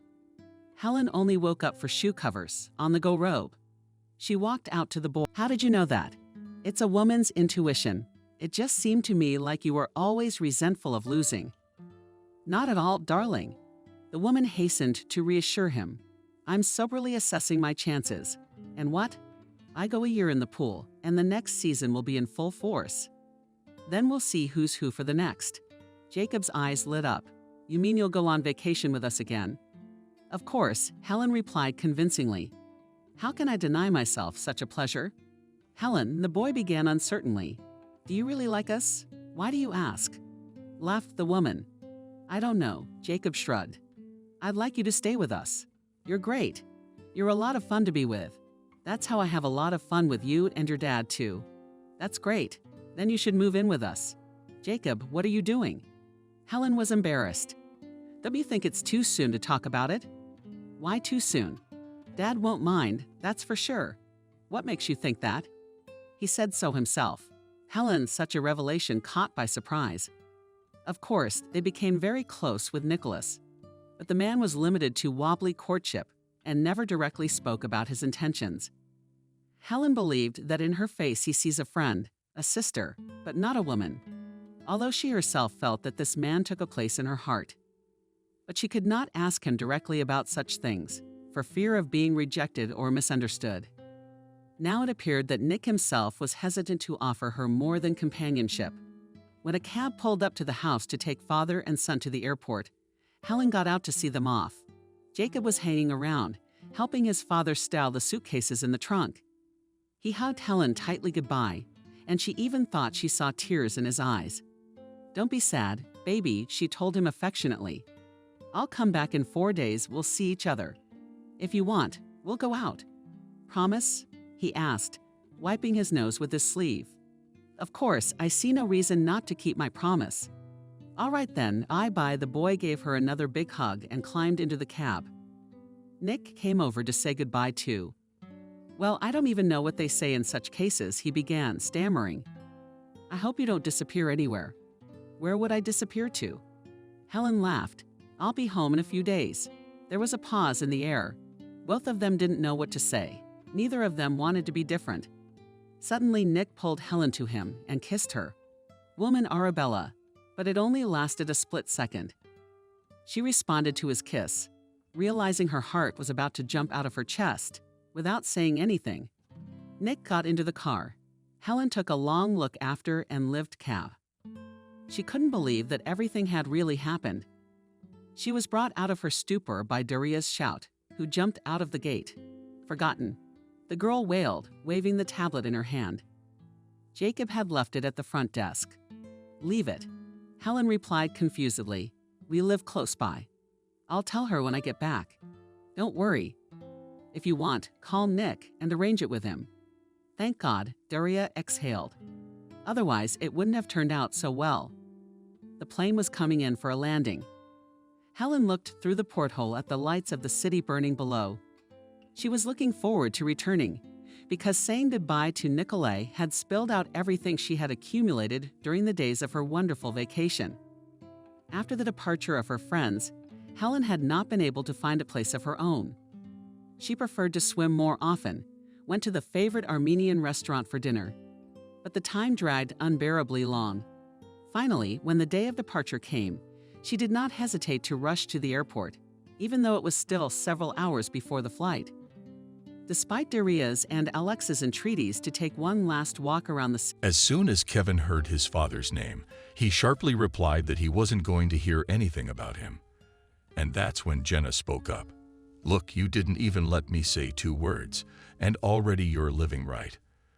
Unlike you, your father gave me a helping hand, although decent people wiped my nose, because I was a drunken person. All I'm asking you to do is to listen to me, and then show me your inhospitality." "All right," the landlord said forcefully, and immediately added, "You still have 15 minutes to make your speech." Soon the couple was sitting in the kitchen, Kevin at the head, and Jenna explained the circumstances under which she had met William.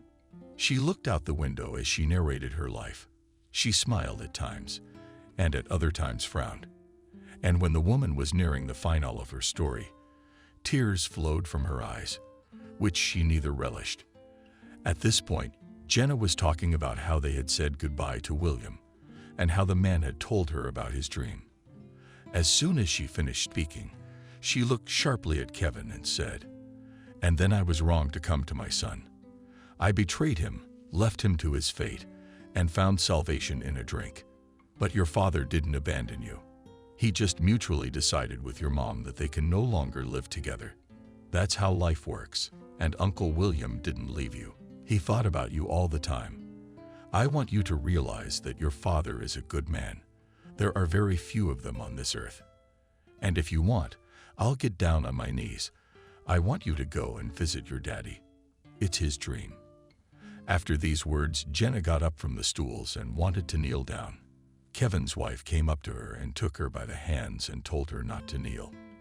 "My spouse will go to his father, and not alone, but together with me and our daughter. On the wall, it's time to meet your grandfather. And now let's drink tea, or you will really say that we are not hospitable hosts." And with these words, the woman looked at her husband, who was looking down at the floor. Kevin at this point was a little puzzled by the guest's story. After all his life he had blamed only his father for leaving them alone, and considered him a traitor. And here this woman had shown his dad to be a completely different person. And just a couple hours later, Jenna, along with her children and her husband, as well as Kevin and his family, stood outside William's door. Kevin glanced at his wife, and she determinedly pressed the bell button. A few minutes later, the door opened. The owner of the apartment appeared, wiping his hands on a kitchen towel. William glanced at the guests and froze when he saw Kevin. The man's chin quivered. He kept trying to say something, but he couldn't. And then a tear rolled down his cheek immediately, and then another. Jenna, seeing this scene, involuntarily cried herself, and then pushed Kevin with the words, "Why are you standing there? Come on, go and hug your father." Kevin, after these words, got up and resolutely went to his father, and then hugged him. They stood like that for a few minutes. During this time, everyone else present was silent as they realized how important this moment was to the son and the father. As soon as Kevin squeezed his hands once, he said, "Father, I'm sorry, but you don't have to say anything, son. The most important thing is that you are with me and I can talk to you.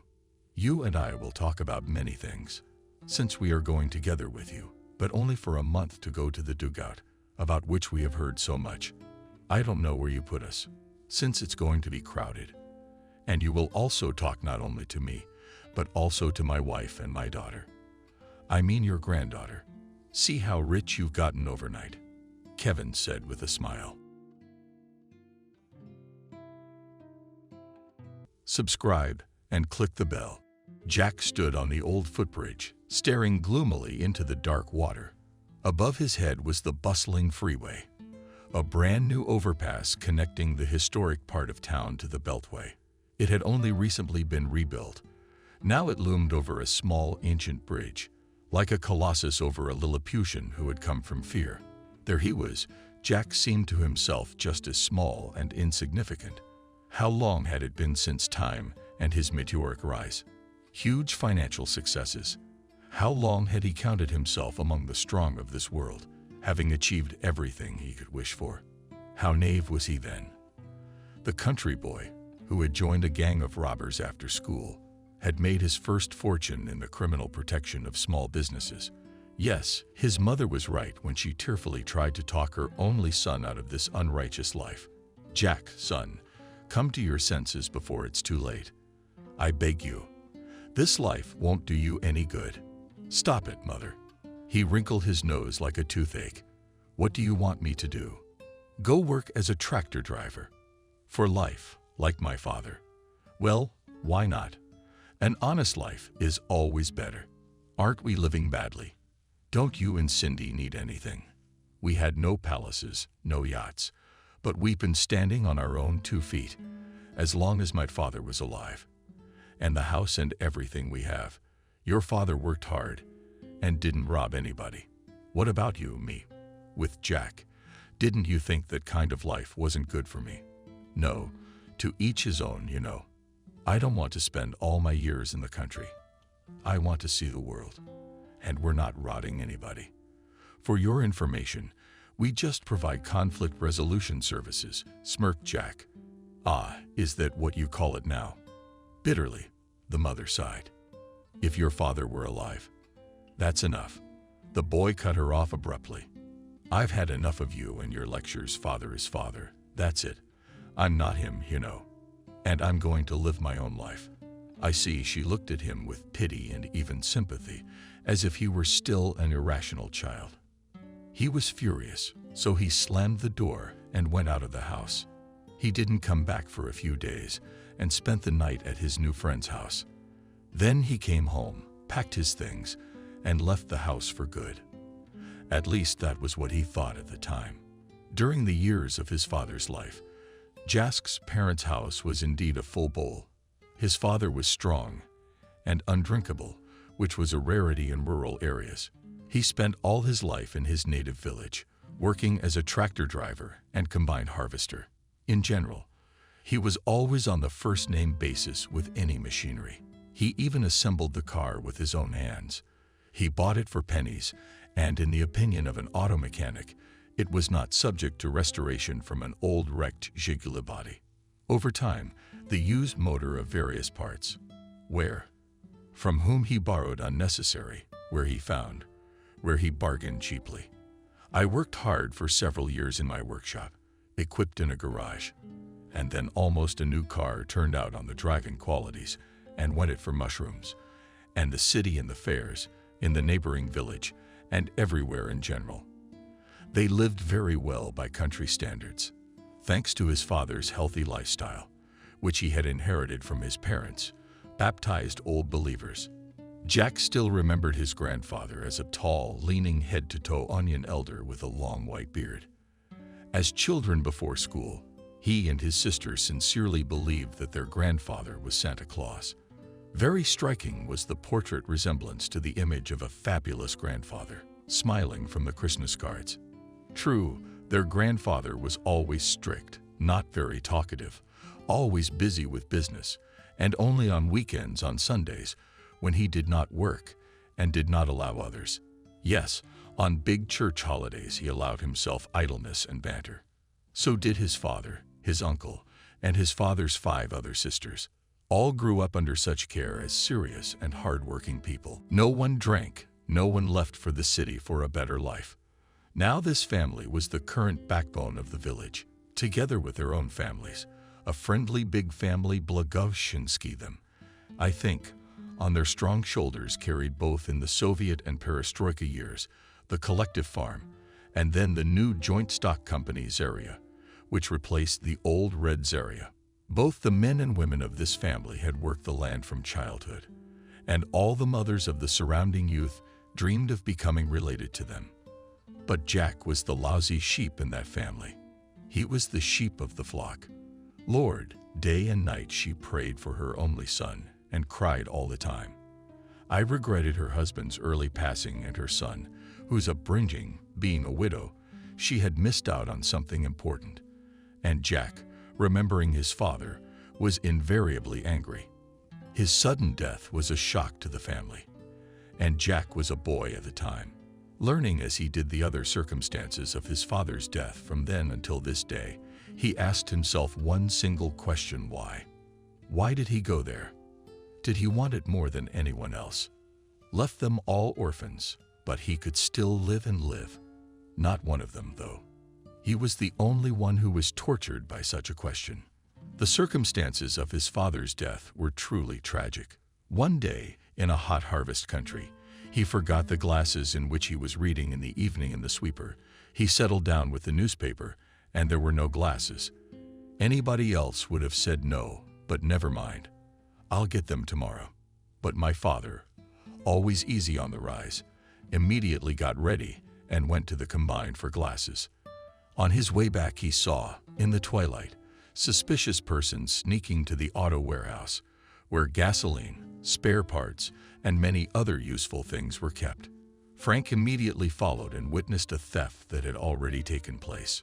The warehouse had been broken into, and the two intruders were already at work there, had left someone else's stuff parked next to his car, and those he had spotted in the dark coming out on the lookout, wandering around, and they had seen him too and arrived on the scene, outpacing the casual witness. "Stay where you are." Frank met with a fearsome response. "What on earth do you think you're doing?" He was indignant, not accustomed to being left out. "I told you to stay back," replied the talking Frank. I looked closely in the dusk and could not make out their faces. Besides, the men had their hats and cap pulled low over their faces. But he recognized the voice. "John, was it you?" "Oh, shit," he confessed. The instigator of the theft got angry and raised his hunting rifle. "For the last time, get out of here, Frank, and forget what you saw. Then I'll give you a good deal and you won't be left out in the cold. It's not someone else's, it's ours." To this joke of his chief, the rest of the men laughed merrily and rudely. "It will not work out for you. John, put the gun down," Frank commanded. But the robbers were not about to part with their prey so easily. John's fellow villager fired a particularly hard shot to scare off an overzealous champion of justice. The bullet ricocheted off some iron and hit one of the thieves in the leg. He howled in pain, and Frank, taking advantage of the general confusion, sprang up close to John and began to fight him, wrestling the weapon out of his hands. In the fight, John, he later claimed, accidentally pulled the trigger again. Frank went down without breathing. The shot went right through the heart. The investigation dragged on for months. All the perpetrators were jailed. All the loot was returned. Only Jack's father was never recovered. He had been his parents' benefactor since childhood. He took the loss very hard. He withdrew into himself, became moody, rude, started smoking at the same time. But he also ended up with a bad company. He never talked about his father since then. And he never talked about his family at all. In fact, in the circles where he was now, nobody cared about his past. Everyone in the group had a story to tell. They all had their own baggage and their own skeletons in the closet. Gradually, his and his boys' criminal business grew into a network, reaching as far as the nearest town. There's more. Jack was spotted by birds of a higher flight and made an offer that was impossible to refuse. So he found himself in a city large and very far from his native home. Lost now in one of the countless villages. For the first few years, things were going remarkably well for both Jack and their entire shady business, stretching its tentacles like a giant octopus into all areas of city life. No business of any significance escaped its common fate. It was controlled, milked in exchange, providing protection from countless and far more reckless gangster gangs. Soon Jack, a smart and observant guy, began to realize that his executives had the right connections in both the agencies and the government. He had his own people in the police department, the mayor's office, and everywhere else any problem was solved for dough. Everything depended on the amount of bribe, just like everybody else. I saved enough money. Jack opened his first legitimate project. He opted for a fast food joint, and he didn't lose. The network of fast food, which he purchased as a franchisee, began to develop rapidly, bringing good profits. The next step was filling stations not at the most passable points. Everything there was already occupied by more high-ranking owners, but on the highway adjoining the city, and the project paid off. 8 years after the beginning of such an independent life, Jack became in the eyes of the common people the big businessman, having everything you could wish for several expensive cars, an apartment in the center and another one on the waterfront, another for a mistress country cottage with a large plot in a prestigious place, servants to maintain it, all in order, and money. A lot of money. Money gave him freedom, independence, confidence in the future, a chance to see the world. In short, practically everything. He didn't have a family yet. He wasn't in much of a hurry to get one. He was fine as he was.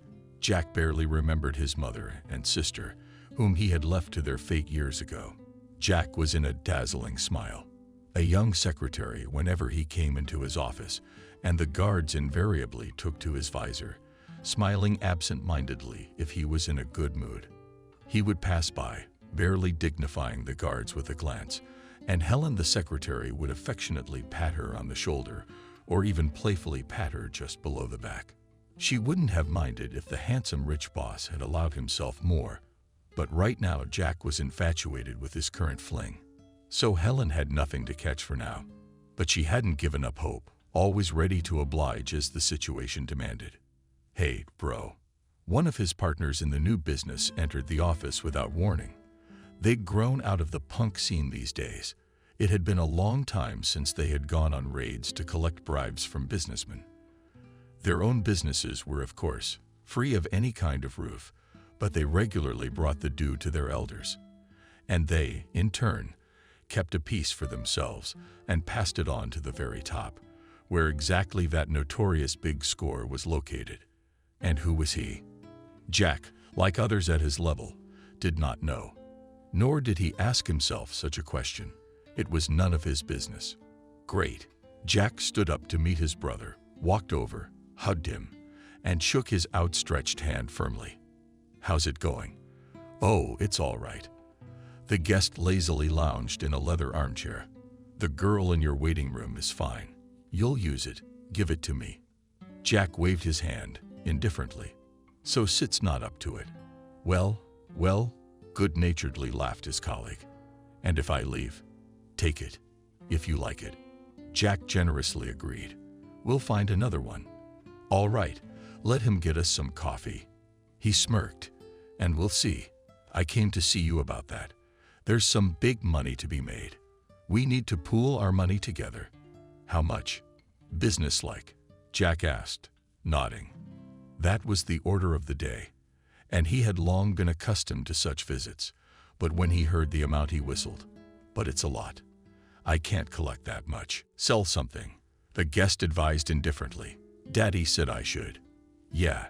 Jack frowned slightly. "But it won't be quick." "What kind of project?" "Roads will be built in the city and in the region. You gotta win the tender, get the dough to the mayor's office. Then it'll pay for itself 3 times over." My colleague briefly outlined the situation. "I see," Jack nodded. They drank coffee with expensive cognac. Then the guest went out to the reception to chat with Lenashka.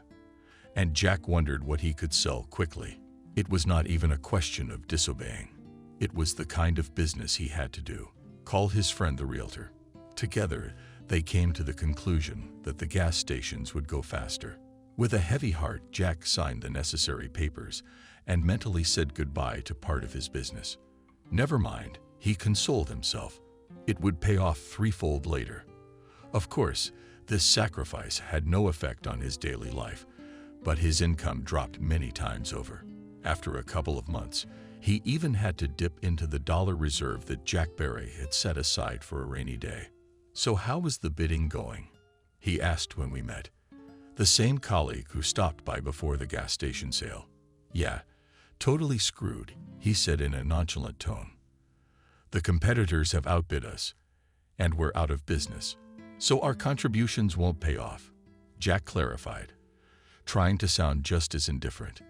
An unpleasant chill crawled up his spine. No luck, brother, he nodded. Not this time, cest Levi. And he laughed, put in his head cest Levi. Jack responded in a faltering voice. And you? The man smiled.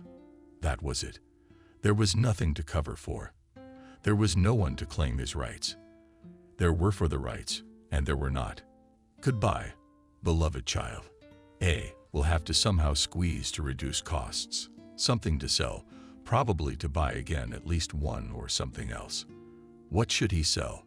Jack's thoughts ran to and fro, and there was an unpleasant pounding in his temples. After going through all the possible options, he finally settled on the most painless one from his point of view. Hello, sweetheart.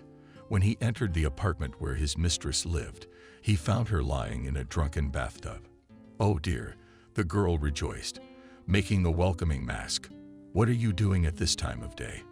I just got back from a fitness class. You won't believe it. My new trainer is the bomb. I swear on my poor legs, Jenna. He interrupted her before she could listen to any more of his idle chatter. I'm on a case. Yes, she daintily pulled her small and precise feet out of the cloud of foam. Well then, dial my business. And she herself laughed merrily with her own puns. No, and she didn't. Jack jerked his fiddle mouth in his face. At all. Let's talk a little later. Suddenly, he decided and started throwing off his clothes. That's right. Jenna smiled broadly. Later, when they were lying next to each other on the huge bed across from the wide-open window overlooking the expansive loggia, they were smoking. As if casually, he said to her, I had to get into some unforeseen expenses. My poor darling, she missed me enough. I pity the face, too. Pity how? Yes, agreed Jack, throwing the butt into the ashtray. Too bad. That's why we'll have to sell this apartment. What did Jenna resent about this sudden turn of events? Their sweet talk. Sell my apartment. Where do you expect me to live? But you've lived somewhere before. He shrugged his shoulders indifferently and reached for the pack lying next to him and took another drag. Wait, wait, wait. She jumped out of bed, and not in a joking way. Anxious Jenna threw her robe on and ran back and forth across the room. This is some kind of practical joke, right? It's like a louse test. Well, that's where you're wrong, honey. Am I smarter than you think? Of course I love you and everything, and you had absolutely no intention of selling my apartment. She blurted out the last words in desperation and stared at him confusedly, absent-mindedly. Didn't you? No, baby, not like that. He shook his head softly. No, it isn't. This isn't a joke or a prank. I need money urgently. I will have to sell it. In addition, let me remind you that this apartment and the car you drive and everything else that is here is bought by me and registered in my name. And you're not my wife to make conditions. If we have money, we'll buy another one. That's all. And what am I to do?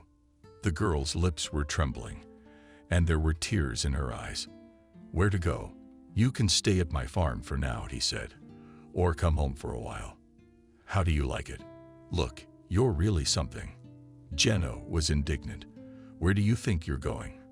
Back to my mother's crib, the one I saw in a coffin and white slippers, or the dorm where me and the girls used to live before I met you. And the Dakas are in the middle of nowhere. A lot of people go from out of town. Jack, the silly Jack, said calmly, if I have to do it, I have to do it. Don't yell like that. You ain't the first. You ain't the last. You'd better thank me for not putting you on the street at all. I know exactly what's going on. Oh, you know, Jenna, you realize that you can screw over an honest girl and make promises first to get her used to the good life and then dump her like that. As far as I'm concerned, you're not going to pay me anymore either. I will, Jack promised. He frowned squeamishly. He liked the spectacle less and less, but there was nowhere to go. He did feel a certain responsibility for Jenna, but he had to admit she was overreacting now, and the anger going to his head along with every angry word she said was already suffocating him and keeping him from thinking soberly. "I'll only be less until I get things sorted out," he repeated. "Now that's really out of line," Jenna shouted. "What do you think I am? A pauper? I didn't find myself in a dumpster. I didn't find myself in a dumpster when I agreed to have sex with you. I've made it clear what I'm signing up for. You give me a life of security. I give you love and affection. Isn't that right? And you took advantage of my innocence. How'd you get your innocence kicked in the ass?" Laughed in her face. "Jack, stop telling me fairy tales. You'd think. I don't know how much innocence you were ashamed of. And that's enough bullshit. Like I said, that's the way it's gonna be. Your job is to keep quiet and listen to the woman. And if there's something you're not comfortable with, go home. Go home. To mommy's wing." At this point, he decided to end the pointless discussion. He gathered his things leisurely, got dressed in the big luxurious bathroom, and left. No more, not listening to the pathetic shrieks. The next day, I called the realtor again, handed over the paperwork for the apartment, wrote out a power of attorney, and the proceeds from the sale should have been enough to buy out some remote gas station. It wasn't much, but it was a relief. I had to make up for it somehow. "Jack, your whore surprised us here." Soon he got a call from a realtor who'd been in all kinds of trouble. "What else?" Jack responded, irritated, busy at this time with the contribution of his manager. "Come and see for yourself," the woman said ominously, and hung up. Holy shit. All he could utter when he arrived at the place. Clean and neat. The apartment, luxuriously done the day before, was now a rather pitiful sight. It was filmed and seen. There was everything that could be taken away. There were no plumbing fixtures in the units, not a word at all. There were only shiny black holes instead of the Italian toilet, expensive jacuzzi tubs, and bidets. Lamps, sconces, chandeliers were missing. The furniture was gone. Curtains, and other things. Textiles have removed even the blinds are not too lazy to take away either appliances or built-in kitchen was not at all. What can I say? There was not even an interroom door. It's like the roaring Menides. The realtor raised her eyebrows with a nervous grin. Back then, people really took the door off and took their stoves away. But here, of course, she did her best. She had it so bad for Jack. Nothing. He gritted his teeth, trying to control himself. Anyway, the realtor folded her arms across her chest. It is no longer possible to sell it as a luxury home. No one will give such a price for this trash. I understand. He barely made it out. We'll sell it. The woman summed it up. My commission stays as agreed. There's a lot of work to be done here. I agree. Okay, Jack sighed and hurried away to his room. What was the matter with you? I should have pulled my hair out. I should have had that bitch take the keys in the car and put a guard here. And now I'd grit my teeth in frustration. But I'll get you, he promised. Unattainable yet Angie. And furiously clenched his fists as we happily squeezed him. Meanwhile, a pumped-up guy in plain clothes, hugging, and namesake the same Jenna. Ninka. And now let's get on with it. Not calling me so, capriciously jutting out her lower lip, protested the girl. However, from the persistent caresses of his suitors, do not dodge. Come on, stop pretending. Putting someone else's face on yourself. The guy was obviously happy about something. Parakop took the car. It'll be too late for him when he's done. The clothes, too, in garages dispersed to us round the hands of all things. Then they are quietly pushing. Oh, you're my precious. He clapped Jenna, with one hand and the other clutching another cold can of beer. And you and I will be at the Polish border tomorrow. Guys, acquaintances are waiting. There's a whole Russian community there you'll like. Honey, I'm still a trucker. You'll be a housewife. He laughed again. How about that? And then you'll have kids, he added. He kisses the girl tenderly. And that big lug of yours, he'll be out in the field looking for whistles. They won't find my truck. They just can't think of it. And if anything, I got brothers everywhere." The guy was already pretty drunk, bragging. That was it. Fate had clearly turned its black side on Jack. Ever since he was forced to sell his gas stations and lost a substantial portion of the selling price of his apartment and his expensive car as well, trouble kept falling on him like peas. Of the skinny grate burned out, the most beloved profitable cafe in a good profitable place, the arsonist was never found and blamed it on faulty wiring. But Jack sensed that somehow that nasty slut Jenna was behind the incident.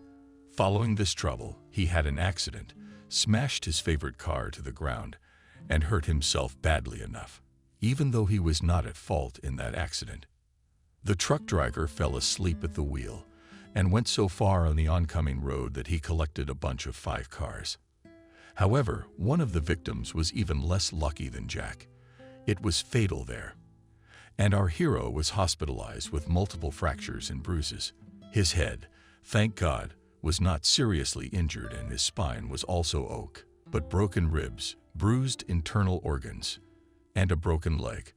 Leg in 2 places still required a long rehabilitation, finally discharged after a few months. Jack found that his manager had safely fled to an unknown destination with most of his assets, and business was in complete chaos. Profits were almost non-existent. Employees had been fired in droves, and the once profitable business was now in a sorry state. On top of that, creditors emerged like mushrooms after the rain for some unknown debts, incurred by the same runaway manager. Soon it became clear that he would have to part with this business. Business partners turned their backs at once, and not only did not help his gangster friends, and they even demanded extra for the months of forced downtime. "I'm broke, Ross. Let me at least recover a little." Jack tried to talk his way out of it, but nobody gave a damn about his difficulties. "You're told to pay, you pay. If you can't, we'll put you on the meter." That was the end of the story. He had to shrink to the max and sell everything. When he settled his debts and mandatory contributions to the Commonwealth, he was left with only a pittance. A total wrecked car after an accident. Yeah, one last apartment. You had to live somewhere, not to whine. Son advised him indifferently, "Some of the older comrades is not the first, and you're not the last. Let's in line to collect coins, tadpoles. In these positions, we always need a hand. You know that." Yes, he was aware, but he never thought he'd have to start all over again. How's that? Jack couldn't even wrap his head around it. He felt insanely sorry for himself and was ready to jump off a bridge. Honestly, he wanted to go and punch someone in the face. Find Jenna the bitch and have her Botox my face. But none of that was possible. Who was going to work for a pauper now? Oh, how sick of it all. In a helpless rage, he clenched his fists and kicked with all his might at some rock that lay at the beginning of the bridge. But it was bigger than it looked. It had grown into the earth long ago, and all that was visible on the surface was the tip of a foot almost off a spike. The pain made Jack slightly distracted from his troubles and self-inflicted black innovations. He walked down the street away, wherever his eyes could see him. He walked as if in a kind of trance, until he almost tripped over a small, dirty creature in a cubbyhole near a transformer booth in a dusty public garden. Jack took a closer look. It was a child, unbelievably dirty, covered in rags of some kind. He couldn't even tell if it was a boy or a girl. It was April, and the nights were still quite cold. Jack overcame his squeamishness and cautiously touched the baby's shoulder. A frightening thought flashed through his mind. Could it be dead? But the child moved and turned his head, looked at the approaching and frightened, flapping his huge eyes behind his back. "What are you doing here?" asked Jack. "How can you be softer? It's cold. Where are the parents?" The baby didn't answer. He just shrank back and pulled his head into his shoulders as if he were expecting a blow. No, it doesn't work that way, Jack suddenly decided. He forgot all about his difficulties, and something inside him flipped, as if a burning candle was burning. He felt pity and shame, and somehow he was not ready to analyze his feelings, but simply pinned Nadinov to him. She was already there. He was about to run home, but then came a faint voice. "Went chick. Peace is mine." In response to this cry, someone groaned pitifully, and from the nearest bush crawled out scrawny cat, skin and bones, and just as cautiously stared at Jack, trailing yellow eyes. "Shit, there's two of you." Jack hesitated. Both the cat and the baby he could hardly carry on foot. Besides, the cat didn't seem very cooperative. What to do? "You know, buddy, we're going to call an animal cab now." Jack suddenly had his own conjecture and decided. He and Jenna had used such a service once before. She had a hankering to get a Spitz at the time. They went to get a puppy, but out of inexperience did not take the carriers with them. Takes care, advised to call such a cab. So Jack tried the phone, looking for the right number. And here's the geolocation. Yep, the car would arrive in 7 minutes. Not told, pleased with himself, he informed the cat for some reason. He even winked. The kitten, strangely enough, did not run away anywhere, but sat at a respectful distance and watched attentively. What was this strange man doing with his little friend? How on earth did you get yourself into this mess? Jack, in the meantime, was urging the passerby on from here to there, and gently cradling his little body, the child dozed off helplessly again, with his thin neck hanging down. I could see that he was extremely exhausted, and his strength was running out. At last the car arrived.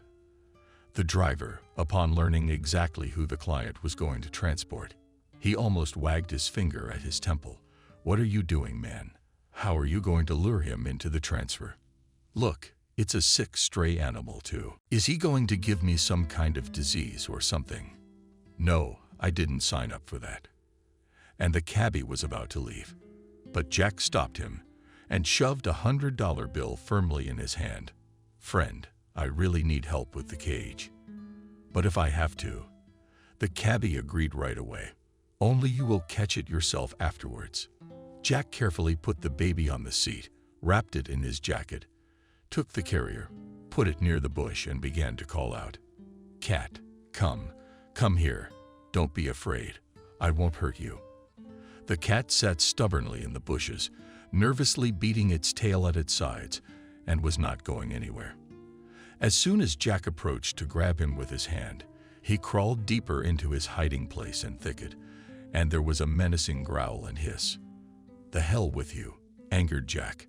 "In a few minutes, as you know, you can keep disappearing around here." From the open car came the piteous, childlike voice of a fluffy, quiet, hopeless wail again. The cat got alert, raised its ears, stopped hissing, and, as a shadow, slipped out of the bush, assessed the situation, and in 2 seconds, having passed all obstacles in the form of a terrible stranger and a cage, jumped into the car, sat down on the back seat near the human lump, and hissed furiously at the return driver. Like a tiger, shook his head. How to ride with him? Slowly drive. Told Jack, who still hadn't lost his bossy intonation. He climbed into the front seat. I was careful to fasten my seatbelt to the child in front of me. "He won't do anything to you. You see, he's guarding his friend. If we get there without incident, you'll get the same amount of money." The emboldened driver shook his head resolutely and drove off. He had driven jerks like that before. Not for the first time. Still, his natural curiosity soon got the better of him. So he asked Jack before he dropped off his strange passengers, and he pointed with a nod at the child. Mine answered Jack in the affirmative, and didn't add another word. Just slipped the cab driver a few more bills. "So long." The chief waved him off. "Call me if you need me." Jack gently pulled Nadinov out. The cat followed, and the three of them disappeared into the entryway of a nice apartment building. Yes, business. Shook his head. The driver carefully folded the proceeds and departed, finding himself in the familiar warmth of his comfortable apartment. Jack was suddenly horrified, almost as he imagined what his little one had to endure. Find the burden, carefully freeing the child from the rags in the bathtub. The man almost howled in shock. In front of him was a living skeleton, covered in leather. How could such a thing be possible? Jack muttered aloud. The child, who turned out to be a girl, sat quietly, not uttering a word, and only stared somewhere past, hardly able to see with his eyes. Jack managed to wash the baby with warm water and shampoo, wrapped her in a towel, and brought her to V. He went through the closet, found his smallest t-shirt, and somehow fitted it to her skinny body. I put the baby on the couch, moved a chair nearby, so that, God forbid, she would not fall off, covered her with a warm blanket, and went into the kitchen to warm milk in the microwave, made a sandwich with sausage and brought it all to his unexpected guest. Hold it up to your ears. An animal light glittered in the girl's eyes, and she went away almost as much as a cat from the bushes pounced on Jack's food at the sight of this sight. About a hiss of cold sweat Fluff called out to the little one, leaving a small bite of sandwich and searching her eyes. The cat, still sitting in the hallway, hanging for clothes, was immediately there, and in one fell swoop swallowed his share. You're really something. Jack barely squeezed out and went to make another portion of food. The cat opened a can of Sprats in the kitchen. There was nothing else suitable, and he poured milk into the saucers. Kitty, kitty, called out to the animal. I didn't have to say it twice. In less than a minute, both the tin and the saucer were clean to a shine, and the girl swallowed her food again instantly. But she didn't say anything. She just sighed contentedly and threw herself on the pillow with her eyes closed. The cat crawled under the couch and fell silent there. Jack began to think. He needed a doctor. That was understandable. But if he took her to the clinic, they would ask a lot of questions that he didn't have the answers to. And of course, they would take the baby to an orphanage. Then he, Jack, can hardly do anything to help her. What is he? An out-of-work gangster, a bankrupt businessman. He doesn't even have a job history. No child welfare agency would give a child to someone like that. Strangely enough, he didn't ask himself why he wanted a child at all. He just felt a pang of insane pity and a desire to protect him from the world at all costs. This small and helpless creature. Thinking thus, Jack decided to call the doctor who had treated him at the clinic during the last months of his recovery. He answered immediately, not surprised at all, and said that he would certainly come to the call. He named an amount. Jack still had some money. Not much, of course. But compared to the same cab driver, he could probably be considered a man of means. Smirked mentally at the pun. The guy, while waiting for the doctor, decided to clean up a bit. It had been a long time since he had had to do this sort of thing. But the amazing thing was, now that he had someone to try for, the job was so messy in the hands of the door to the guest bedroom. He covered it so as not to disturb his occasional guests, and he got down to cleaning himself. Then he went to the store near the house and bought the first jars of baby food, milk, loaf, canned food for the cat, some cooked, good sausage and other small things. In the evening, the doctor arrived, saw the patient, whistled a little press. Where did you get her from? Jack said she must be hospitalized. The doctor pronounced the verdict unquestioningly. She is extremely emaciated. Lice God knows what else. The child must be examined and parents or guardians must be found. I'm her guardian, Jack, and I'm not going to give her up to anyone. Her parents are probably looking for her. The doctor tried to reason with his recent patient. Is that how it's done? They find a stray on the street and decide to keep it, like a cat. It's a human being. She needs both documents and proper custody. Look, doctor, Jack pleaded. Do you see the condition she's in? The custody she has now. Don't you know how things work there? Let her stay with me until she gets better. Maybe later she'll be able to tell me something. The girl looks about 4 years old. The doctor squinted. She won't say anything. She's in shock now. If she remembered anything at all. She had forgotten everything a long time ago. Let's do this, he sighed. Let's take her to the clinic and have her examined. If something serious comes up, there's nothing to be done. We'll have to make a card and draw up all the papers. Call in the specialists from child welfare. And if outpatient care is possible, will you take a nurse for her and nurse her at home? But I warn you right away, it's all solely your responsibility. Of course, Jack assured him. Here you are. Thank you very much. Fortunately, nothing more serious than malnutrition and developmental delays were found in the girl. For the second month, she was at Jack's house, with 2 nannies on duty at all times. It was as if the boy had grown wings. He wanted the girl to get better so badly that he would do anything, even if he did not go back to unloading wagons in the criminal structure. And since he had no debts and there was no more business, no one was looking for him. Jack looked for a good repair shop and a cheaper one. Finally found one, repaired his car there, and got a job as a cab driver. And between shifts, he really went to unload cars on the railroad. Tired as hell. But at least I had something to provide for.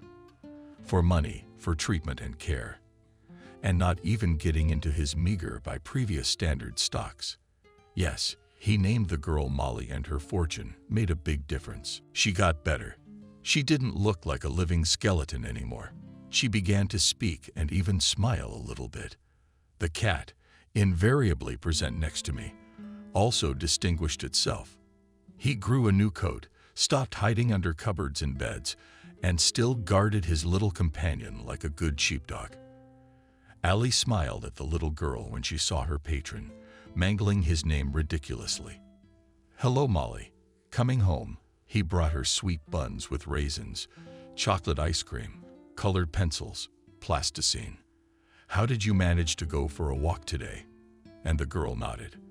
We went for a walk with the nanny. We walked for an hour in the morning until it rained, said the nurse. And in the evening we didn't go. It is very wet there. The doctor told me to be careful. I don't want to catch a cold. Isn't that right? Jack approved. We'll have tea and buns now. Yes, Molly.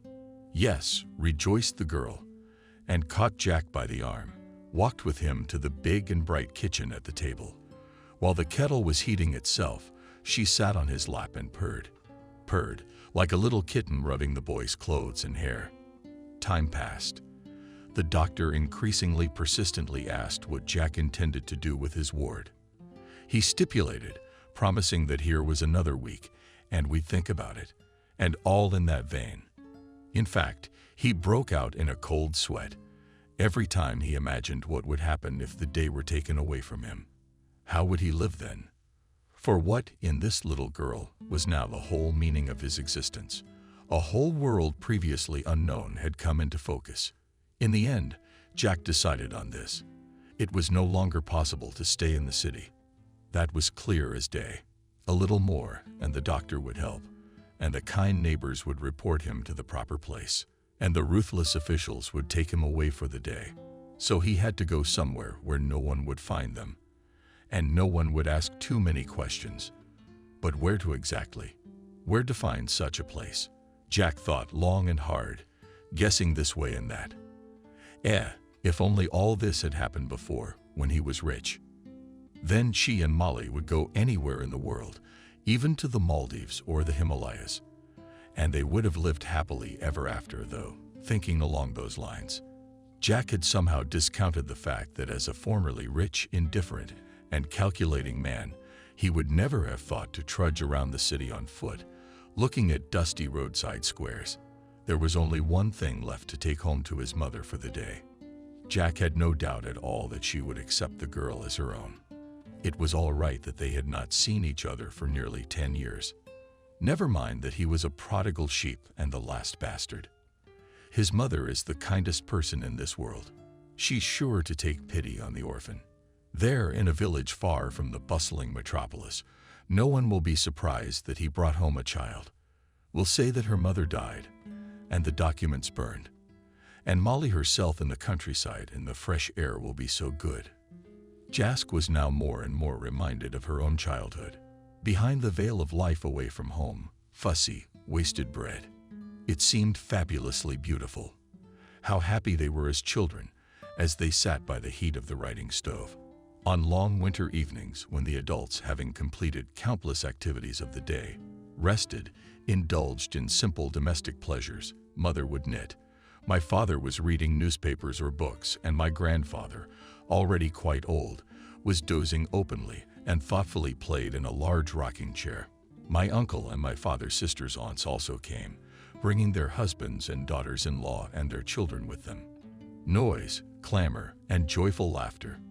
And afterwards they sat at the long, simple table made of smoothly abstracted boards, all together eating barbecue.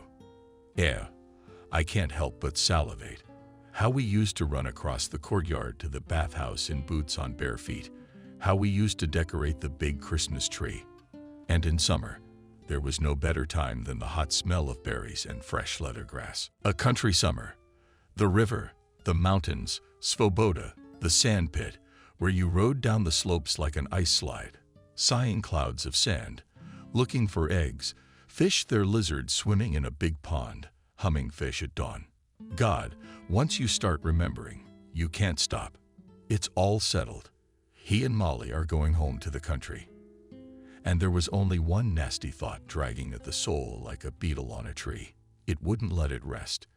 Is his mother still alive? Lots of things. Jack decided defiantly not to take them with him, and not to let them sit on them beforehand, lest he guessed his intentions beforehand. The doctor, who is already frowning more and more every day. Little by little, in small pieces, I carried to the car the necessary things that would come in handy on a long trip with a little one. A pack of diapers, wipes, wet supplies of water and food in sold-out packs, a couple of toys so Molly is not bored on the road, some clothes, bought something new, took some of the old stuff away, and even bought a second-hand map. I waited till the planned day, sent the nurse to the store, asked him to buy something urgent for the day. I put the cat, which got used to the new master, into the carriage. He left a power of attorney for the apartment in advance with the same realtor. She had never once let him down. She knew and did her job. Well arranged and where, to which card to send the money. He didn't tell her he was leaving for good either. Said he had to go away on business for a while. Here we go, Molly. Jack fixed the little girl's jacket. Now you and I will go to the village to grandmother's house. Very demanding, capricious little girl stretched out. Where's a bite? With us. Don't worry, it's sitting in the back. Look. He took out a plastic cage and showed her. See, our Fluffy is coming to the country with us. And Molly smiled. She likes to ride in the car with them. Jack often took her to the park or the waterfront for a walk. And now the girl decided that they were going on one of those walks. You get some sleep. We're going for a long ride. The guy gently strapped the baby into the baby seat with a harness. Long, but fast, you know. Yes, Molly nodded and smiled dazzlingly.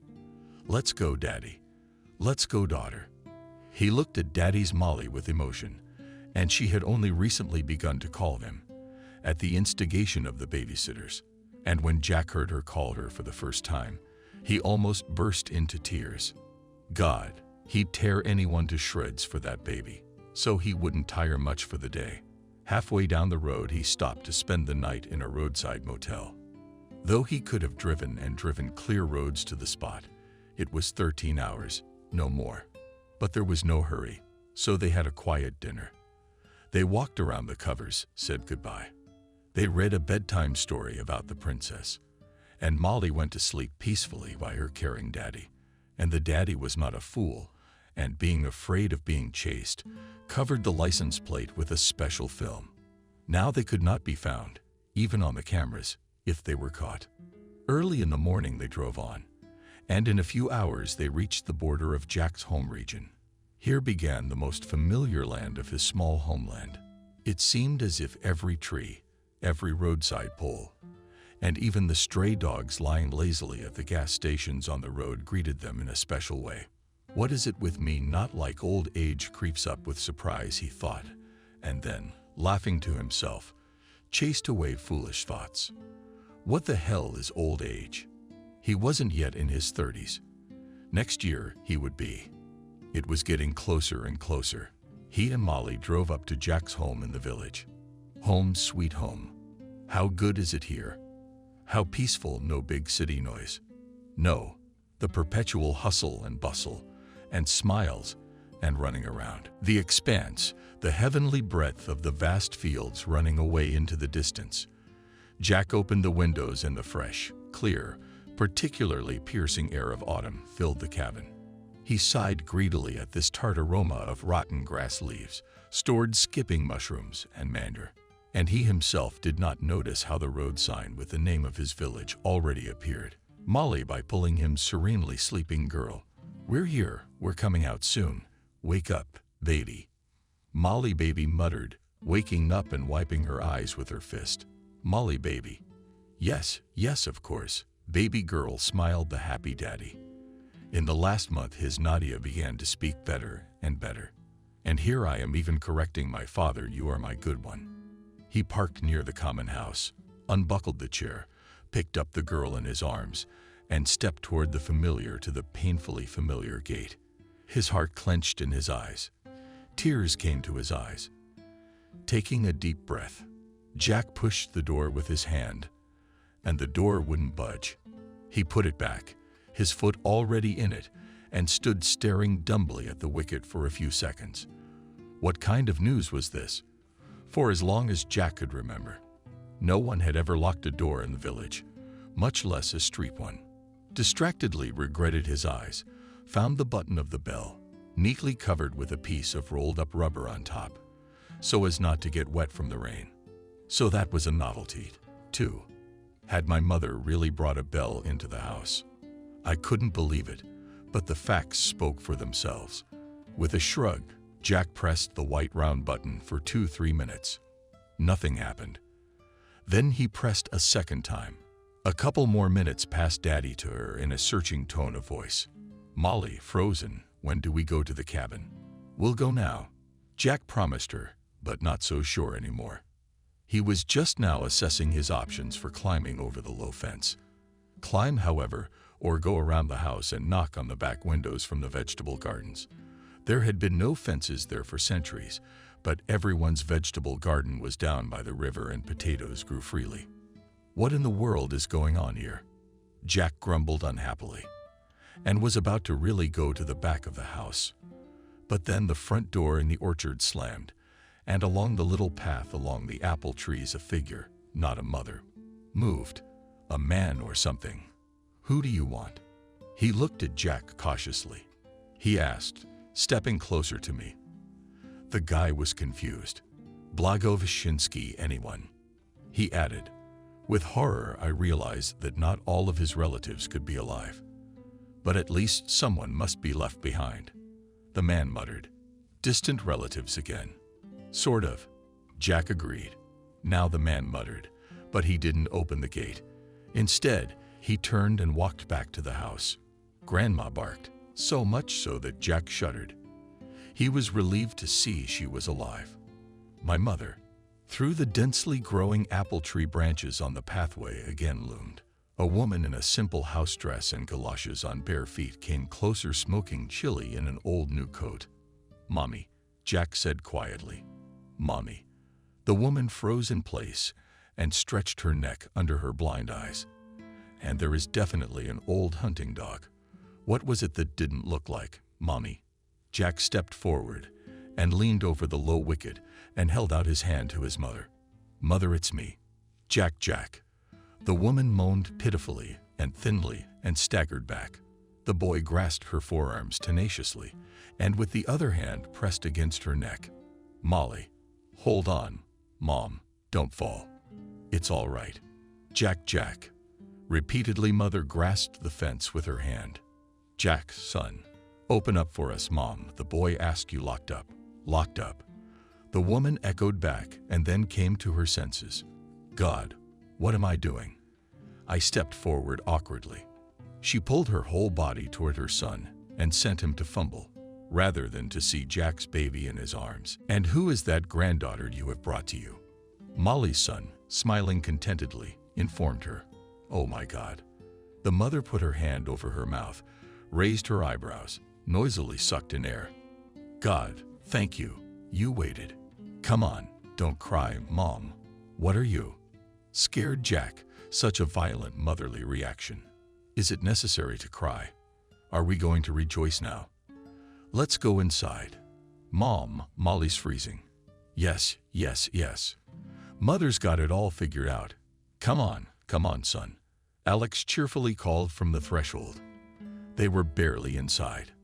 Alex, what's the joy? And Jack came and brought my granddaughter, Molly. Jack came out of the room.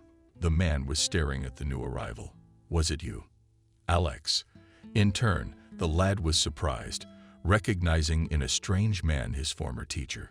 He was used to giving a good kicking and hitting right and left and demanding angrily that the boys get wise and do something instead of smoking around the corner.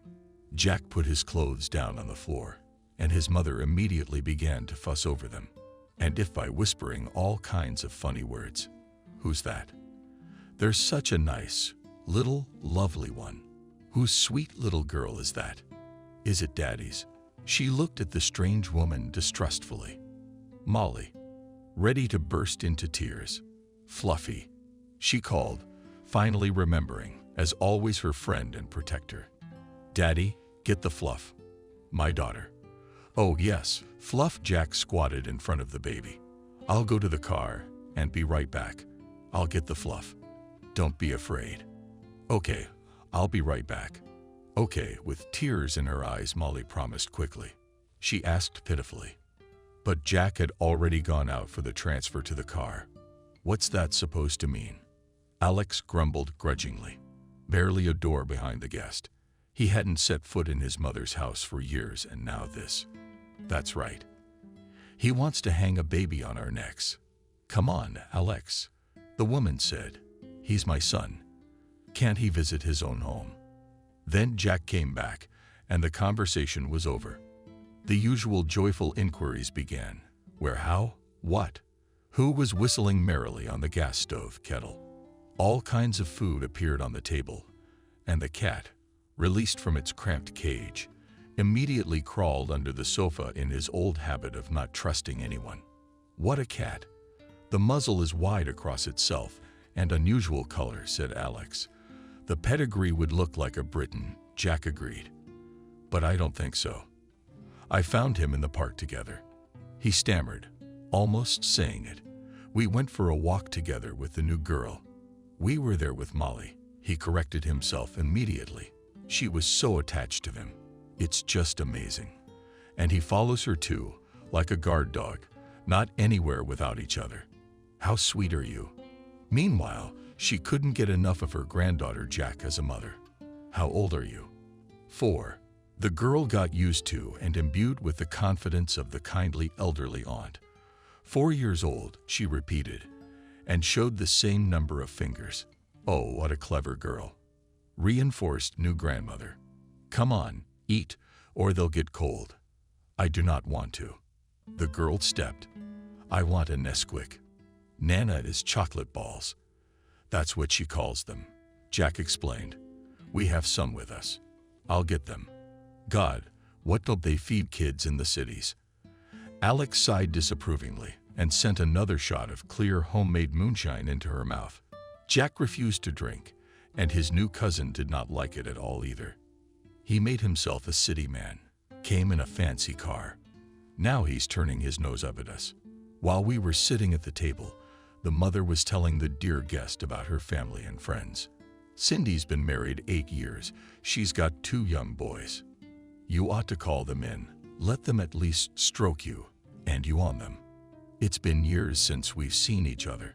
Tomorrow we'll be sure to call them, said Jack, yawning. Of course, fussed Mother. You should be resting, you know. Molly is already pecking.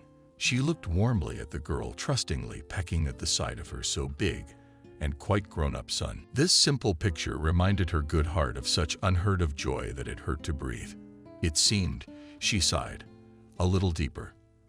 And this unexpected happiness would crumble away, turn only into ghostly visions, into rainbow dreams. But no, the returned son and granddaughter were not a dream. They were sitting here in their native kitchen, perfectly real. And Jack had changed so much since their last meeting before they parted. Who knew he would come home? Only 10+ years later, thinking like this, Evdrina was knocking down pillows and making sheets, making beds for her son and granddaughter. "Tell me, son, how have you been living all these years?" At last she asked quietly, left alone with him in the cozy warmth of the small bedroom.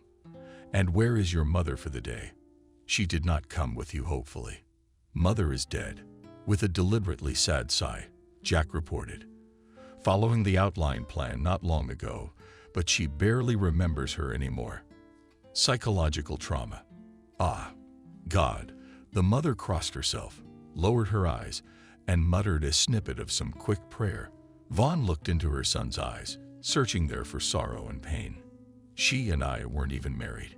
He hastened to reassure his mother on his own account. "But Molly, I love. She is my own blood," he added, almost angrily, raising his voice as if there was someone at the door who had come to take her away.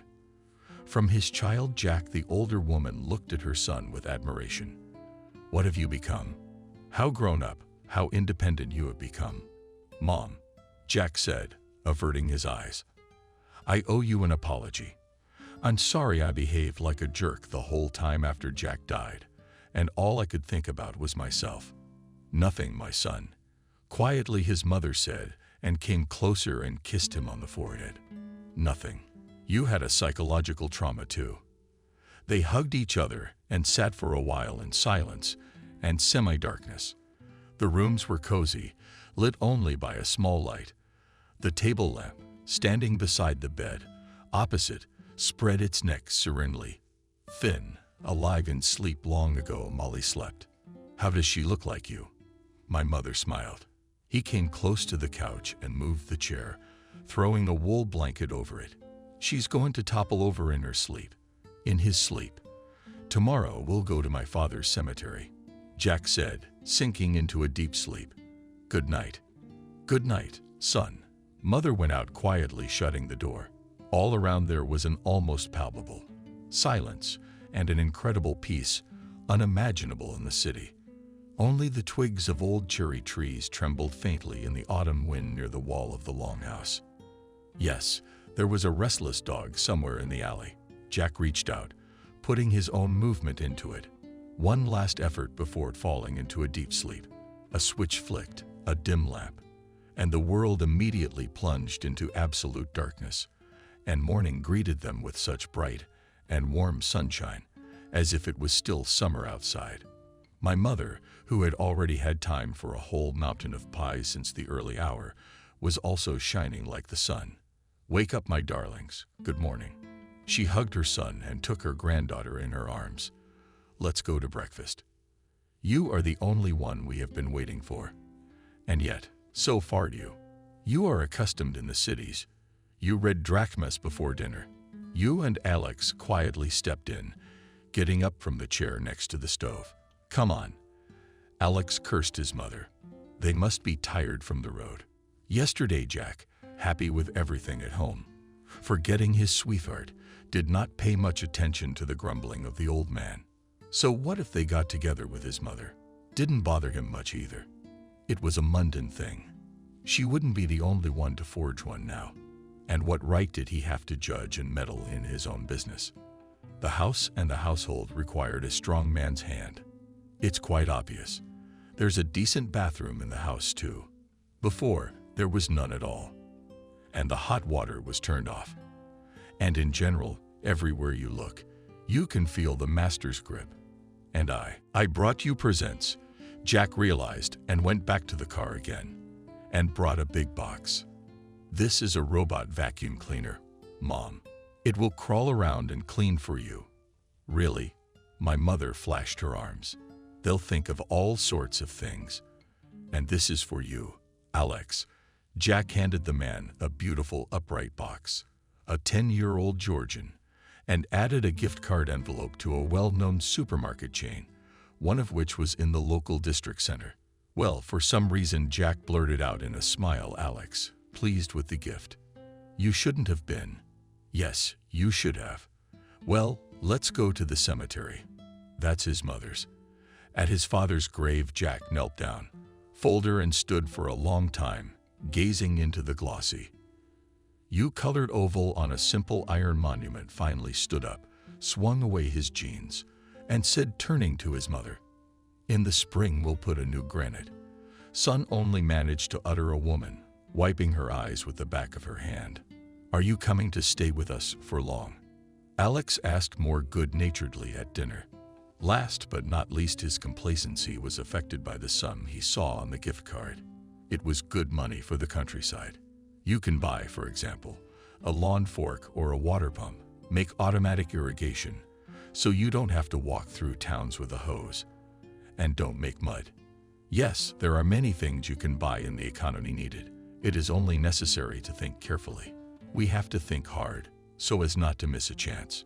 "We'll see," Jack replied evasively, not wanting to give away his intentions just yet. He needed to look around first to see what was what. He had already seen his sister. After the cemetery, he'd gone to see his mother and Molly, and met her husband. It's okay, the guy from the neighboring village lives there, and has 2 kids. Everything is good. Now they should look for a place to live. They won't stay at their mother's for good. There's a landlord in the house without them. Yes, at first Jack had planned to leave his clothes here and return to the city to take up his old trade. But the more he had grown attached to the girl in the city, the more it became apparent to him that he would not go back to his old way of life. And here in my small motherland, with the proceeds from the sale of the apartment, you can probably buy something decent and still remain to save for a rainy day. And then there will be something to look for. Anxious thoughts about how and on what he and his daughter will live in the village. Here at once left Jack. Isn't he a healthy young man? Can't he find something to do to provide for himself and the baby? "Do you remember Nick?" Suddenly my mother asked, taking the plates off the table and putting the kettle on. "I remember," Jack frowned. Nick, his classmate, was the son of the same John who killed his father in a fight. That murder was ruled accidental, and the perpetrator got 8 years in total. That's how the human life of his own father, a fine, rare man who could still live so many great years of grandchildren to see. "And his father?" Jack asked his mother. "Is he back yet?" "No," she shook her head. "Died in the penal colony, I think, of tuberculosis." Jack suddenly felt a pang of joy and relief, as if fate itself had taken hold of a sharp sword. "So," continued the mother, "he's our chairman now. Who's how much?" Jack marveled, distracted from his thoughts. "Well, yes," she nodded, confirming her words. "It's called chairman of the board now." "I see." Jack, on reflection, drank his tea, looked out the window. "Let's go for a walk," he decided, and collecting the novelty, went out of the gate with it, to the former Collective Farm Administration Building. Now it was a short walk to the administration building, stopping at every corner to collect beautiful leaves. It took them about 15 minutes to get there. The schedule on the door sign indicated that lunch would be over in about half an hour. Jack pushed the door open. It creaked open. "I'd like Nick," he said. The ruddy maiden at the table in the waiting room. "He's at lunch," she informed him, glancing intently at the stranger. "In fact, he probably won't be back today." "What is it?" the visitor inquired indifferently. "There is no work. Nick has different jobs today." The secretary frowned. "I see." Jack said goodbye and walked out of the room back into the fresh air. Satisfied with this turnaround, Molly dragged him with redoubled energy, picking up leaves again. He took her home and left her in her grandmother's care. And he walked the familiar path to Nick's house, explaining the work of Nick's chairman. It turned out just as Jack had anticipated at home. The chairman was working tirelessly for the common good, surrounding himself with a battery of beer cans. It was never customary to lock the door here. But Nick's house turned out to be locked too. I had to call and wait, and while I was waiting I looked around. His father's old house had been torn down a long time ago, and the wooden fence was crooked too. Instead, a solid 2-story mansion of red brick with real skulls had been erected. A few minutes later, an unknown young woman opened the door, pretty, well-groomed, with a nice figure. "Who's Nick for?" "I'm a friend of his from school. I'm visiting my hometown for a visit, so I came by for old time's sake."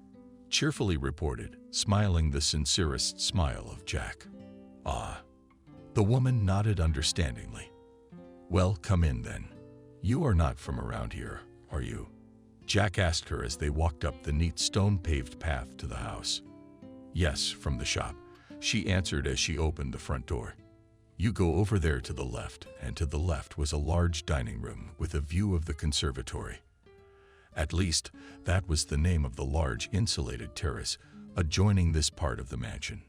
"Wow, you look like you've got yourself a pretty good chairman here," smirked Jack, entering the room, where Nick was sitting, sprawled out in a soft, low chair and sipping another can of beer. "Who are you? How did you get in here?" I stared at the guest in bewilderment. "Already you do not recognize your classmates." In a fake cheerful smile, insulted Jack. "You're all so bossy." Jack finally recognized a classmate. Nick hesitated.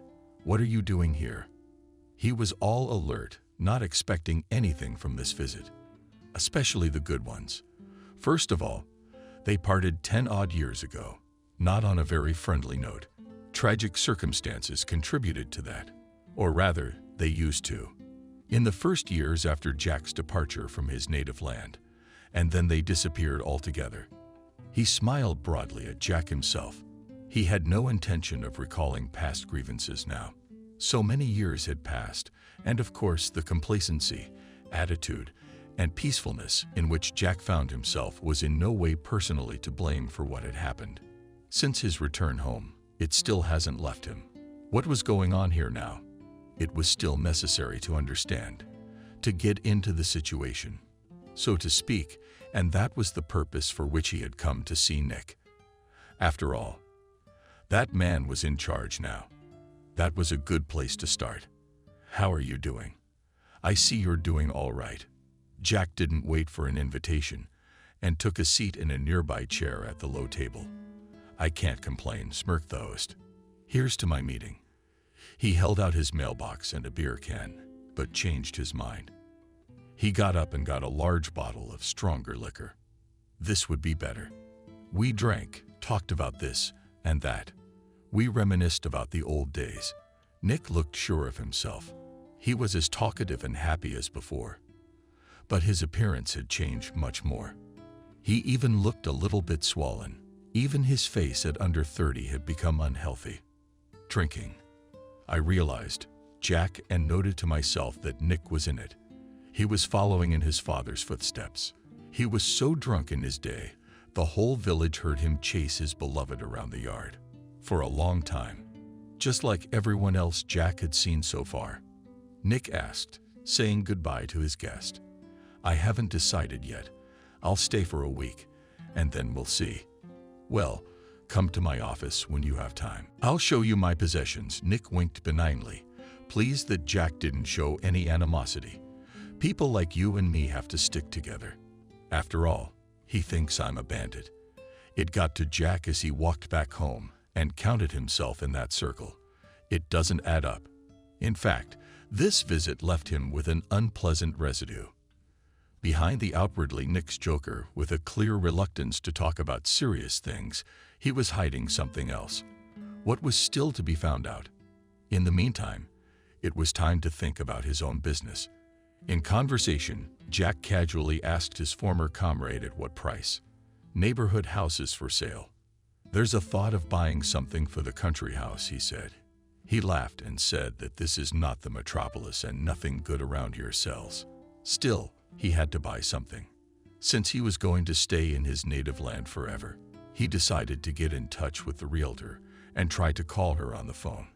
The cell phone service turned out to be terrible. Nothing threatened, and the connections, barely stopping, dropped every 15 seconds. "What kind of Wi-Fi do you have here?" he asked his mother. "I can't get cell service at all." "You made up Wi-Fi too?" She laughed. "A good one. It hasn't come to us yet.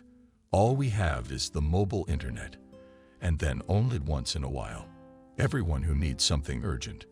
But the suburbs go." "No way." Jack was amazed. "They still haven't got normal internet. What a horror. And in neighboring villages there is only in the district center," my mother said with a wave of her hands. We do not suffer. But the young people, of course.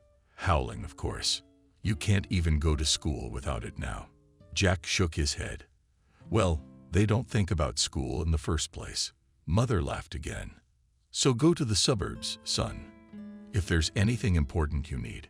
Yeah, man, puzzled Jack and thought about it. It turns out that not everything is so smooth in the native land. And then it was as if it hit him. That's what he needs to do. He will open a company and become a local provider. He will set up normal high-speed internet in villages and villages via fiber optics. The money from his apartment should be enough for such a venture. Small business loans are now available through the bank. We went over this more than once. The guy's mood immediately picked up at 12 o'clock. By the standards of the dial, it was all right to stay at his mother's for a while. But he had something to do. And he'd been into that sort of thing since he was a kid. Although he had received no education other than high school, he had an excellent grasp of modern communications. All that remained was to wait until the apartment was sold. In the meantime, he would take care of the registration of the legal entity. It was not the first time for him either. He registered the body like all the others, connected with civilization and official structures. I was in the district center. At dinner, Jack said he had some business there and offered to go with him to buy something he needed in town, a gift card to use. If you have an idea what to use it for. Oh, Jack, that would be nice. It's beautiful in a car. Alex's mother was happy to see us. We should go to the Social Security office and to the doctors. We should make an appointment with his cardiologist. We'll do everything with vigor, Jack promised. Are you going to take your time? Shall we go in a couple of days? Thank you, Alex. I shook his hand. I respect the right approach. Come on, we are not strangers now. Jack smiled. Actually, if you need anything, don't hesitate to tell us. We'll solve everything. At Jack's apartment in the city the morning after his departure, the nurse, and the doctor met. Somehow they left. Where to? The doctor asked grudgingly. To rest, or what? Did he think he would be with someone else's child? I don't know. The nurse shrugged his shoulders. I have not been informed. Just wrote me a letter from the landlord saying they would be gone for a while. He asked me to keep an eye on the apartment, and he sent me money for a month in advance. He was kind of on vacation, and then we'll call each other. Well, I called him too, but his phone was unavailable. The doctor was indignant. The girl needs to be properly documented. She needs to do. What kind of approach? What irresponsibility? What kind of irresponsibility? Suddenly the nurse objected to him. Our Jack is a good man. He was a very responsible person, and he never treated me or my partner badly, always polite and courteous. He's very fond of the girl, in spite of the fact that she's a total stranger to him. But how do you know? I think maybe she's no stranger. Maybe he's not telling me something. And she looks just like him. And he calls her daddy. And he loves her for real. Why doesn't he want to do the paperwork? But that's his business. Everybody's got their reasons. Oh, you and your trivial grin, Dr. Koldoff, very impolite. It is necessary to check what he is going to do with the child. You see such diarrhea here. What bastards aren't there? But that's a bit far-fetched, isn't it? She's really pissed off. Honest woman. Jack's not a creep or a maniac. I know where you're going with this. You should be ashamed of yourself for saying that. And she began to open the door from the apartment to the entrance. Grumbling unhappily, she let him know that the conversation was over. The doctor was forced to retreat. As a man of responsibility and a good professional, he was tormented by the thought that by entrusting his life to his wealthy patient, he might become an accomplice to some heinous crime. Let us not criticize the honest doctor too much for such thoughts. It is true that he had seen a great deal in his life. He had all sorts of patients, and their motives were very different, and their minds were sometimes full of things that made one's hair stand on end.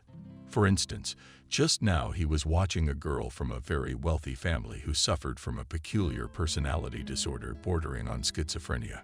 It seemed to her, and had been for a long time, that a child had been taken from her, though she had not and could not have had any child. The girl had been ill for many years and was always under the close supervision of her relatives, either at home or in a clinic for the mentally ill. His doctor had been invited to see her recently, on recommendation, and he had managed in this brief time to be surprised by nothing for a long time. He had heard so much from her. However, to hell with her, with this poor mental patient. The doctor interrupted his own thoughts. There was something else to think about, whether or not to report the theft of the child to the police. For one thing, there is every reason to believe that the girl might be harmed in some way. Her so-called guardian left with her in an unknown direction. He did not confirm his rights to the child in any way, and he is not trustworthy either. It is not clear where he works, where he gets the money to live a pretty good life. Probably some gangster. See what kind of card he has. How can you earn money for such a car by doing it honestly? On the other hand, if Jack wanted to hurt the girl, why would he take such care of her? It's hardly a manifestation of a maniacal tendency. The doctor had seen them together more than once. The man treated her as if she were his own daughter, and there was nothing suspicious in his demeanor that a well-read professional eye could see. In the end, our doctor came to this conclusion. He would go to the police and ask if anyone was looking for a child who resembled Nadia by description. If it turns out that they have, then he'll tell them and let it happen. If not, he wouldn't say anything, and he'll explain that he had to check. A story he told to one of his patients, all the more so because she really did say something like that. At this point, the doctor calmed down, went to the diner, drank coffee with some bun, and went on with his business. The trip to the district center took place a few days later. My mother had to collect orders from neighbors who knew about such an event, finish some urgent household chores, find the necessary documents for the Social Security Department, and make a referral to the district doctor, who comes to the village only twice a week. And Alex was passionately choosing the new gas boiler. Every now and then, seeking advice from a colleague of two, they opted for a couple of highway models, and the guy promised all help from his side to install it on the spot. That would be great, rubbed his hands with a satisfied Alex. Because our old speaker is dying to be installed. It can hardly be bent. And then we will be saved only by the stove. We won't see any hot water at all. Yes, it's a good thing. Jack agreed. We'll take it and see how it works. The manufacturer gives you a 2-year warranty. All you have to do is fill out the warranty card. We left early in the morning and did not return until about 9 o'clock, while we were running around the cops. But we did so much useful work, all that was planned and even more. And presents were brought to all relatives and neighbors, and we bought everything on the list for my sister Jack on the way back to their place in the village. We unloaded boxes of purchases from the trunk and took for the day, which remained at my aunt's. While Daddy and Grandma and the new grandfather were out running errands, they all played so well together. Cindy smiled. Just like you and I did when we were kids, Jack turned the whole house upside down. And your cat caught a big rat. He's a rat catcher, you know.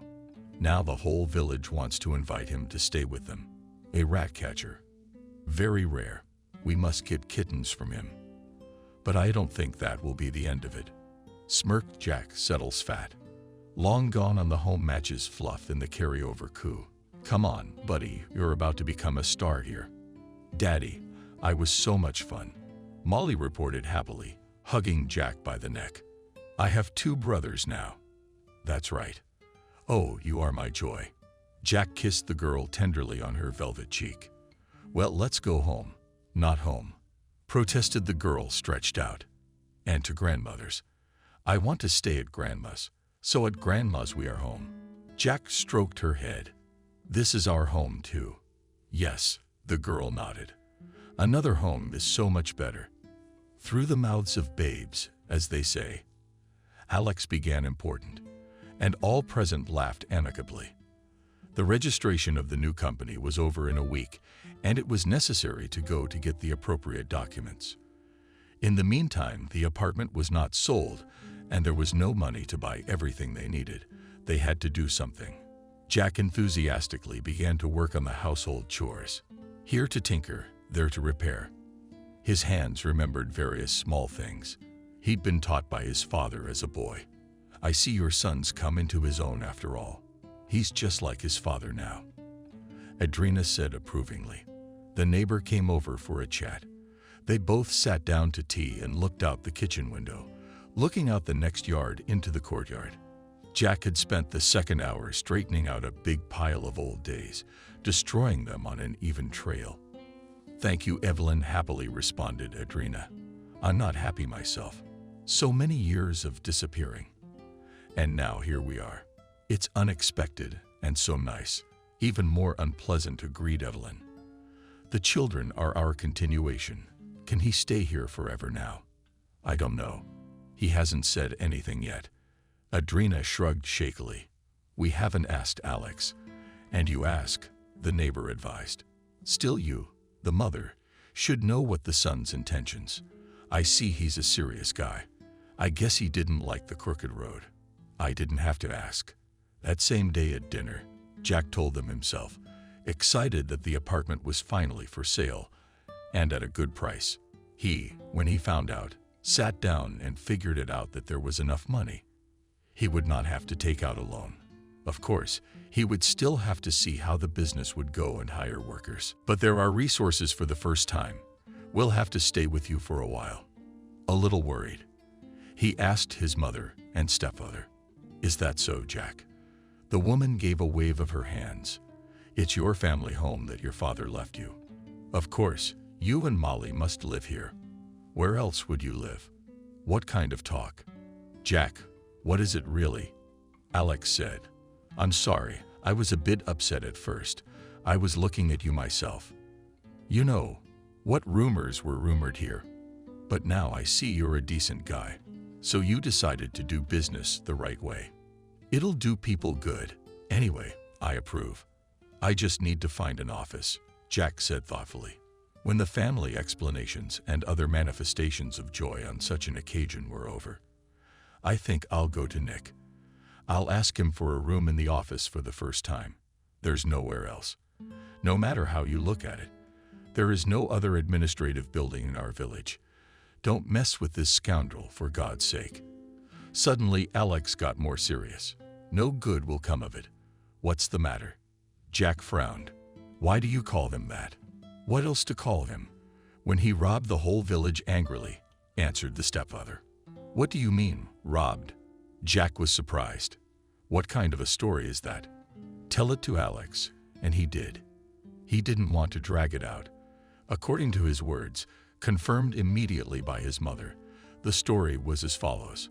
About 8 years ago, when Nick became the new chairman of the joint stock company, it was still a collective farm, because it was more familiar that way. It divided large farmland into equal shares of 40 to 60 hectares for each of the former collective farm's employees. You see, it turned out that the law requires it, to allocate everyone a department, but the villagers were glad that overnight everyone became a real landowner. They were handed out papers where it was all specified how much was due to whom, depending on the length of service. Alex, for example, got a plot of land in a good place near the forest of 60 hectares. To Jack's mother, you are even more for yourself and for the deceased husband, a total of 120. The villagers began to make far-reaching plans. Who was going to sell? Were going to sell their hectares, especially since there were those who wanted to buy also for good money. Those who are younger or children helped a lot. They were going to establish their farms. But all these plans went to hell. The new chairman gave out plots and invented at once any fees, and the necessary documents were drawn up, allegedly the decision of the general meeting. And what kind of meeting has never invited anyone to any meeting? And here it all turned out to be legitimate, and began to villagers' papers, official paperwork to come by mail with stamps, all as they should, like pay fees in such and such an amount to such and such a date. And where did the money come from? On these dues went there is discontent complaints, and the answer is one, there is a decision of the general meeting. Either pay, or if you cannot, Sell your allotment, and not to the side. No, it's a very clever arrangement. You can't go wrong. How was it possible to sell? Only to the collective farm again, the joint stock company, or whatever the hell it was. Well, what to do? So they slowly began to sell for a penny, to be honest, at the cadastral value. One sold, the second sold after him, the third one started to follow. Soon most of the village sold back their hectares, and the actual owner was the chairman of the board. They made up some fake papers. He created another company and bought all these shares for cheap. And the rest, who had not yet sold, he forced them to sell to him through the courts. The bastard. It's like he's the biggest owner now. He's the only one who gets the rest. You can sell. That's how Alex finished his story and sighed irritably. In short, he was mad for good. Only the chairman. Who is he after that? If he is the last rascal. He is, Jack said thoughtfully, and frowned. It's not a pretty story. We should discuss all this with a good lawyer. Do you still have the documents of sale and the old ones, when the plots were allocated at least a copy? Is there anything left? My mother shrugged her shoulders indifferently. There are in a box. Do you want to see? Yes, I'll certainly look later, decided Jack when he had some business to attend to. His business took a lot of time and effort. Molly was mainly dealt with in MATI Alex, and Jack did not come home until late at night in a state of fatigue to the point of impossibility. But at the same time, he felt a deep satisfaction from the results. Everything was going as it should. It was eventually decided to set up temporary office space in Alex's house, still orphaned, having stood for several years without an owner, when she and Adriana decided to move in together. The choice somehow fell on its own on her dwelling. What woman in her right mind would trade her own comfort and coziness for a disorderly nest for the apple of the bachelor's eye? Such a bachelor was Alex, a retired school labor teacher. Alex, as everyone called him without exception. But Adrina overcame tradition and began to call him by his warm and affectionate name, Alex, thus showing that this man is now tamed at home, taken to the household, and generally her own. She did. This, of course, unknowingly, but it all became clear to everyone. And Happy is still a woman's toy. Some teasing and conversation starters. One nosy neighbor picked up two men. They never left their home village. And both of them are very nice. And on your share. Good man, Maria. As if she did not notice the irony, Adrina answered the lonely neighbor. And if you need help, just say so. Alex will come and do everything. Aren't you afraid that in front of you there is a loud burst of laughter? My neighbor's a good-looking guy. No, I'm not afraid. She looked calmly into her eyes and answered Adrina. See you soon. She walked down the street, as she was going to do, to the only store in Chaplin. That's how she and Alexei had been living together all these years, without regard for the taunts and caustic remarks of some of the villagers, and now they were fine. My son is back, a support and protection of hope and joy, and his granddaughter brought her with him. Oh, how Adrina loved her with all her heart. She took her in her arms for the first time. The little puny little creature is almost weightless. She really is happy, and there's nothing to deny and anger fate. You, Jack, don't be shy. Set up in my hut. How do you want it? Alex admonished the boy. When did they decide that the company office would be there for the time being? Jack was grateful for the opportunity, and the first thing he did was to tear down the old unsightly fence on the outside. The workers fixed it a little, patched up the roof, painted and tidied it up. It looked quite decent. And inside, of course, had to make repairs close to the modern style. We planted bushes around the perimeter instead of the fence. Something like a hedge inside a public recreation area, benches, flower beds, and even a playground. An unprecedented thing in the village. Jack wanted people to see beauty when they came to him. They knew they were welcome and could provide cultural activities for themselves and their children. In addition, he had the idea to create here in the office of the Internet Club, following the example of the city Anticafe, who did not have their own computer at home. And in the village and surrounding villages, not everyone could afford such a thing. People would come here, get a workplace with internet access for a small fee, and please, work and learn to have fun. Mostly, of course, young people started to come. They watched and downloaded movies and played games. Where else could they do it? But not only for studies, they also looked for materials and downloaded various literature from electronic libraries, and even organized virtual excursions to museums and historical sites for the whole class. There was now such an opportunity. And then I opened Jack and computer literacy courses at the Internet Club. And another circle of robotics and modeling invited specialists from the city. They came twice a week, and people came to give the children useful knowledge. Who wouldn't want to? And here you are very close, and there is no need to travel to the distant district center. And in the computer club launched a new service. Help in drawing up documents online, so that people do not have to queue mothballs in the city, do not spend half a day at least, and could do many useful things remotely. Get a tax deduction, make an appointment with a doctor, apply for a subsidy, put a child on the waiting list for kindergarten, or even apply to the registry office. All this has long been available to residents of cities. For the villagers, turned out to be a novelty. People soon streamed into the office of the new company in droves. Here, and the recreation area and children's playground came in handy, and a vending machine with drinks, which Jack thoughtfully set up in his place. Gradually, this new place became a kind of attraction. Meetings were arranged here. Children came for walks. In the evenings, young people would hang out on the benches, coming from all around the area, and the music outside, brought out through the speakers. Jack's house was always on the outskirts, so it did not disturb anybody. In the warmer months, they organized real outdoor discos. In short, such a movement began. What Jack himself did not expect. He even began to think about opening a small cafe. Everything was in favor of it. For the main profile of the company, there were already the first major customers in the poultry, livestock farming combined. The same school in the neighboring village, where Jack had once studied, and several private farms. A brigade of cable boxes and fitters worked tirelessly.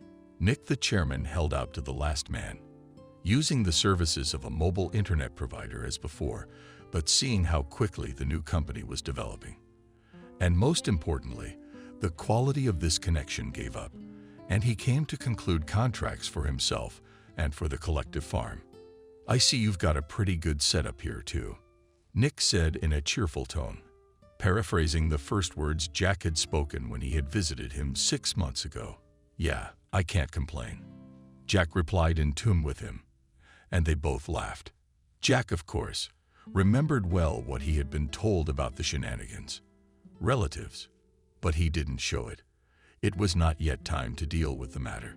Well, so this is how the advanced city people do business," Nick said with a sneering, cheerful tone, walking around Jack's office. Not bad. And tell me, friend, why didn't you stay in town? If you were doing so well, you wanted to go back home." "Away from the hustle and bustle," I answered calmly. "Jack, it's good for my daughter too. Doctors recommended fresh air for her." "Yeah, fresh air," Nick repeated thoughtfully. "Yeah, there's plenty of fresh air around here." "That's a good point." He said something else in a similar tone, and generally in his old habit of babbling on about nonsense. But Jack suddenly realized that Nick was jealous of him. This discovery, it struck him unpleasantly. He wondered what he lacked. A full house. A job that doesn't beat a man when he's down. He stayed at home every now and then, and in the office there was only a secretary before the cleaners came in. Thinking about it, Jack realized another thing. And if things were going well at the collective farm, Nick would not hang around the village without work and sitting at home. He would not have time for that. Jack pondered and ordered an extract from the registry on the tax website. It was easy enough to do. You only needed to know the company's registration number. He found this number in his mother's land sale documents, What he read in the finished electronic extracts almost didn't surprise him anymore. The closed joint stock company, Zario, was on the verge of bankruptcy. External administration had already been introduced, and now only a miracle could save the collective farm from bankruptcy. Here it was worth digging around to find out what was the reason for such a state of the farm, and who was the initiator and the culprit of this process. Lisa had been sick as long as she could remember. This was never hidden from her. On the contrary, she was even indoctrinated to know exactly how sick she was and how different she was from all other normal people. In her early 20s, she hardly knew the world around her because she spent most of her life behind the walls of her apartment, large and luxurious, but still more like a prison than a normal home or in countless clinics. In one of these clinics, her mother died a long time ago after trying to commit suicide in the same large and luxurious apartment. Her mother, Lisa, an incredible beauty from a good, intelligent, but broke and almost destitute family, married an unloved man, much older than her at the insistence of her parents. This marriage greatly improved the family's financial affairs, but ruined the poor girl. It was your husband's bedside manner that sent shivers down her spine. The connection with him disgusted her.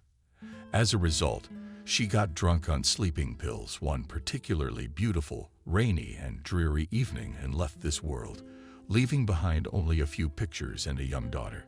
Lisa was barely 8 years old at the time. She well remembered the aggravated sense of what was going on, which only comes to children in a state of stress as a father. A tall, menacing man with thick rose-colored glasses, arriving home from wherever they had taken her mother in a rage, shaking her, dangling her in the air like a typical doll. "You little kitty, you're the one who drove her to it. What are you looking at me for? You're just as crazy as your mother's babysitters and grandmothers," running off from every corner of this huge apartment, screaming in different voices and trying to take the baby away from the frenzied father. It was as if Lisa herself had fallen into a stupor. She understood perfectly well what was going on, but could not say a single word. She just looked at her father in horror, with her already huge eyes wide open, but it was as if the sounds in her had ended.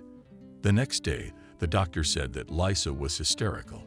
I spoke, yelling again to no avail, and the widower, for whom the loss of his wife, and yet in such an embarrassing way, was also a real shock.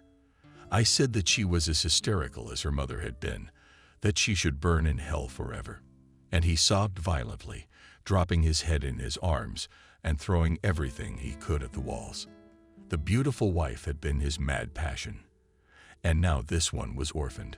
The man who had lost his favorite toy was on his own, without comfort, for some unknown reason.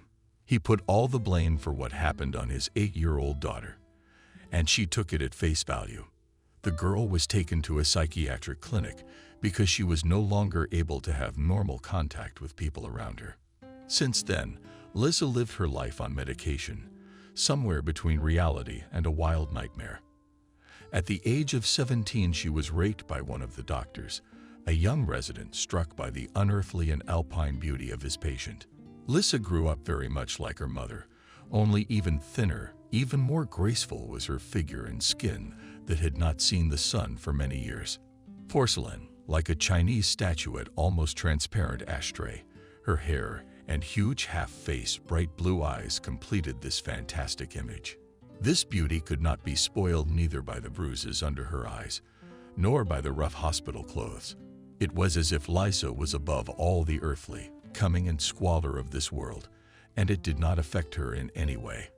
It is unknown whether she realized what had happened to her when a resident blinded by passion dragged her into the little room where the medical supplies lay on the racks and did with her frail cast of body whatever he wanted. 9 months later, she gave birth to a baby, a tiny, weak baby girl who was immediately abandoned by Lisa's, the guardians. She herself considered incapacitated. She could not decide anything, but somehow she remembered the brief time she saw her child and even breastfed it. Several times she was brought to feed the girl until she was placed in an orphanage. Where's my girl? Where is she? Why was she taken from me? From then on, the poor woman complained to every doctor and nurse she saw. Sometimes they even took her home. Uncles and aunts. Lissa's father died long ago, outliving his wife by only a couple of years. He shot himself with his service weapon. Now her guardian was an uncle, her father's brother. He and his wife now lived in a large, luxurious apartment and took care of the only heiress of her wealthy father. According to the will drawn up by her father, Lisa was to receive the entire estate under two conditions. She had to be 21 years old and in good health, and her state of health had to be confirmed by two independent doctors. In the event that she could not, for whatever reason, inherit all movable and immovable property, wherever located and in whatever form it consisted, went to the hospital for the mentally ill, where Lisa had once died on her mother's side. What barbarism! More than once the girl's uncle exclaimed, complaining to his wife. What cynicism!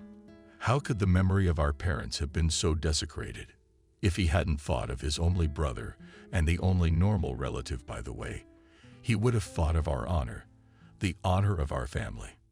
It's a scandal, bequeathing everything to some bad, but expensive. After all, it is possible that the girl will not live to be 21. She's so ill. Then you, as the only heir to your brother, will get all his property, reasoned the wife. How do you not understand? He boils over. That's just it. I won't.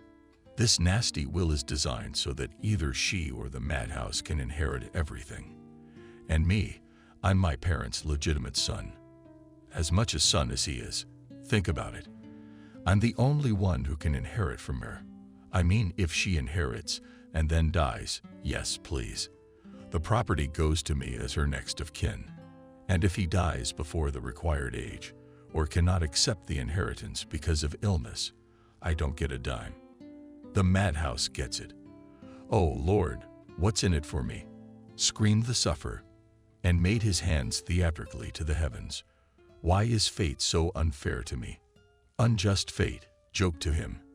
And once again, after so many years of effort that he and his wife had made to get Lisa well after such terrible expenses for doctors, medicine, and maintenance of this worthless wench.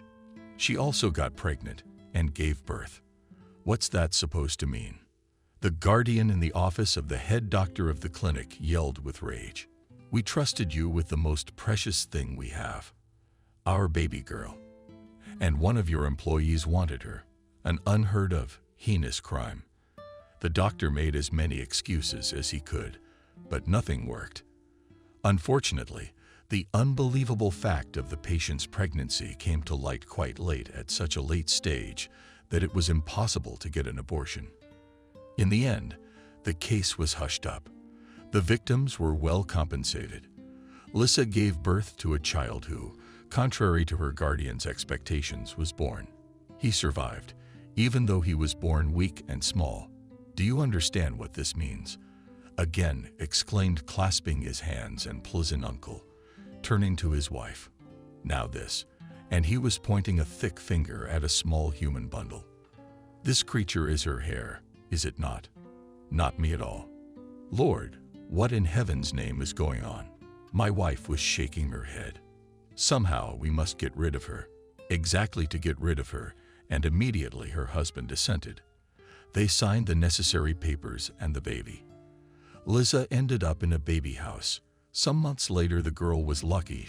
She was taken into a foster family, where she was already being brought up in not 8, not 9 similar orphanages, such children. 3.5 years later, the girl was diagnosed with a serious hereditary disease that required an expensive treatment.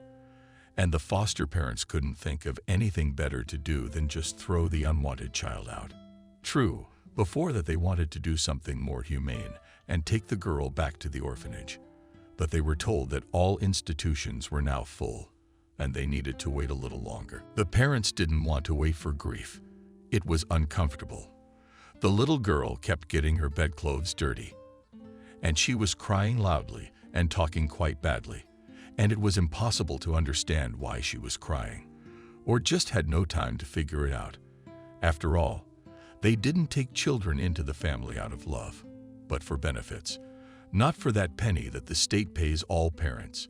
It was not the allowance that the state pays all parents who are raising children under 3 years old, but the other allowance that we are entitled to. So the little girl ended up on the street, and along with her, oddly enough, from this house went another mauve British cat, Michelle, which the girl loved very much and stubbornly called a simple common name, Fluff. How many times have I told you, swearing at her? His mother's name is Michelle. Michelle, you stupid fool. And no, Fluffy. But why are you hatching to your room? Or how now, I'll give and purple my shell. The coo jumped out of the mistress, kicked in the back, and raising a trumpet fluffy tail, stood between her and the girl and hissed tea, with his ears like a little tiger. You beast. The hostess was indignant and warmed the cat with a mop, and it got hold of her leg with claws and teeth and was thrown into the stairway. What a bastard.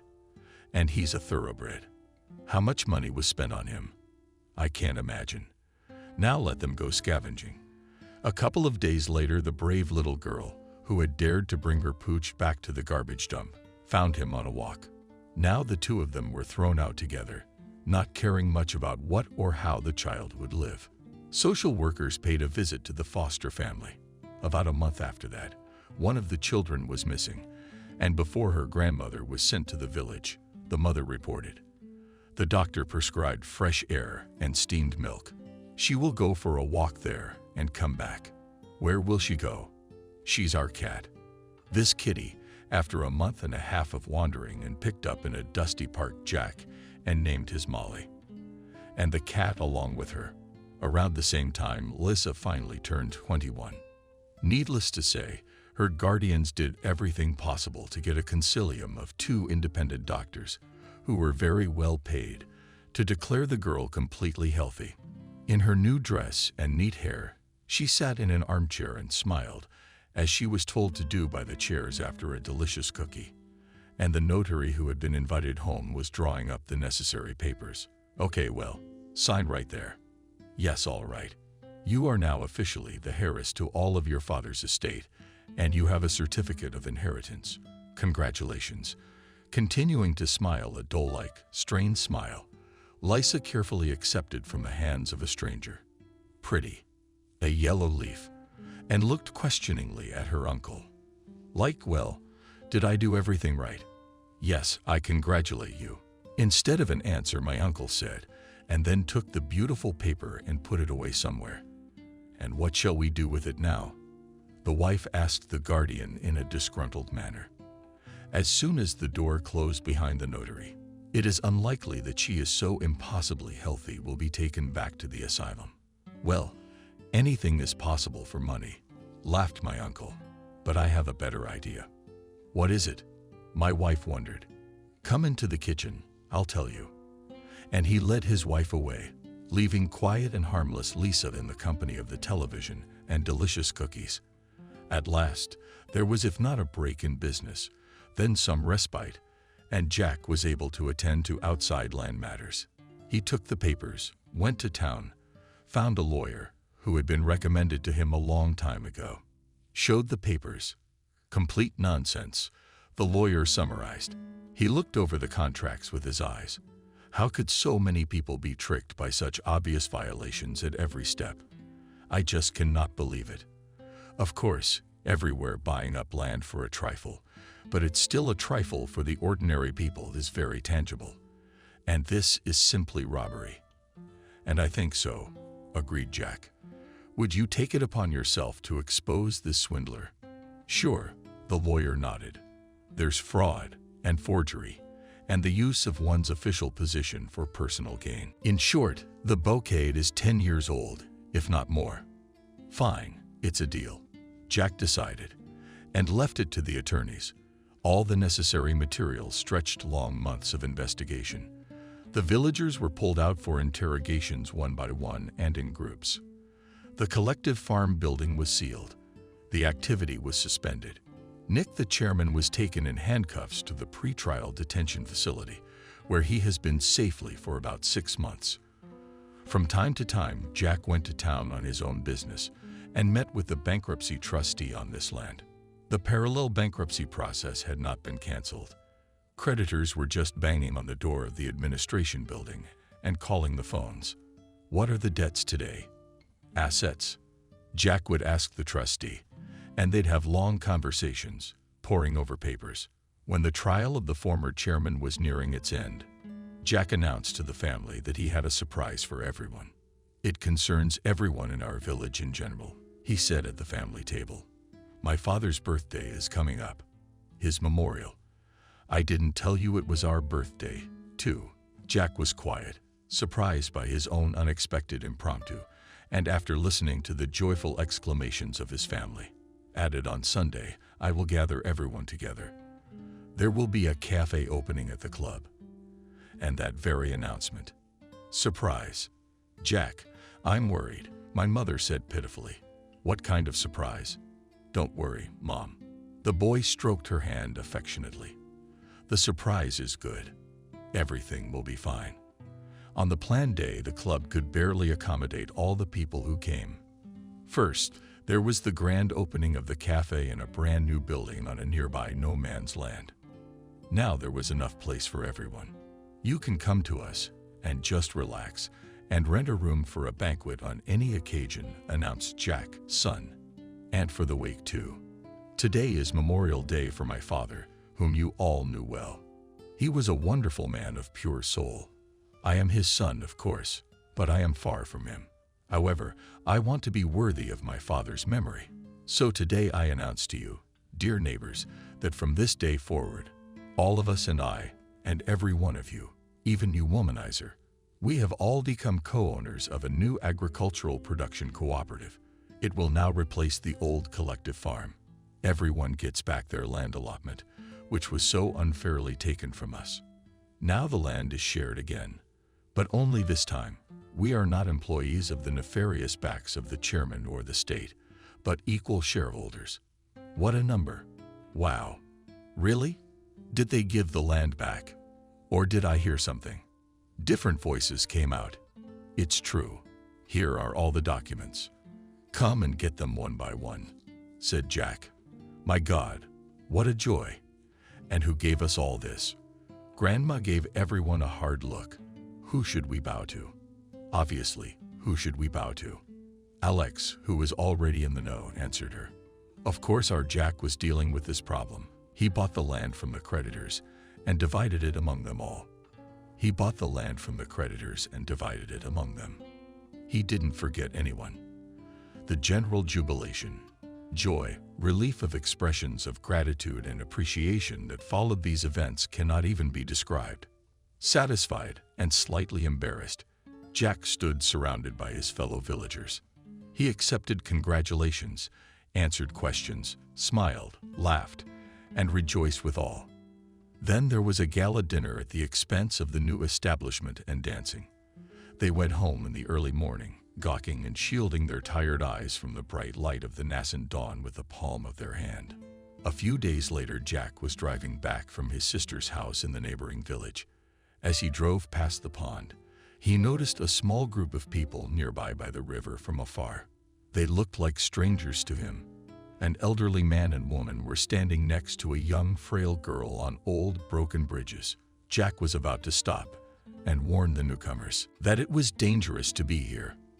The logs are all rotten through, and the river has only just cleared after the ice drift. The water is cold and fast. If you fall down, you'll be swept away by the current. And good riddance. No sooner had he turned off the road, when he saw a horrifying picture. The man pushed the girl off the bridge with his own hand, pushing the speed pedal to the limit. Jack raced almost without understanding the road to the shore. The faithful Jeep. It roared loudly, scattering greasy mud in all directions.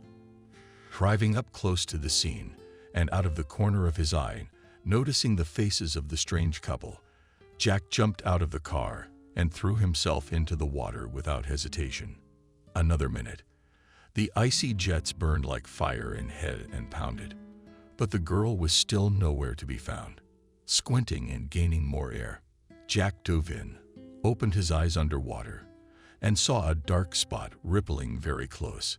He grabbed it, caught either an arm or a leg. It was impossible to make out in the murky water. He pulled it toward him, but it didn't give way. Jack realized that the drowned was hooked on something under the water. He gathered his last strength and made a desperate tug.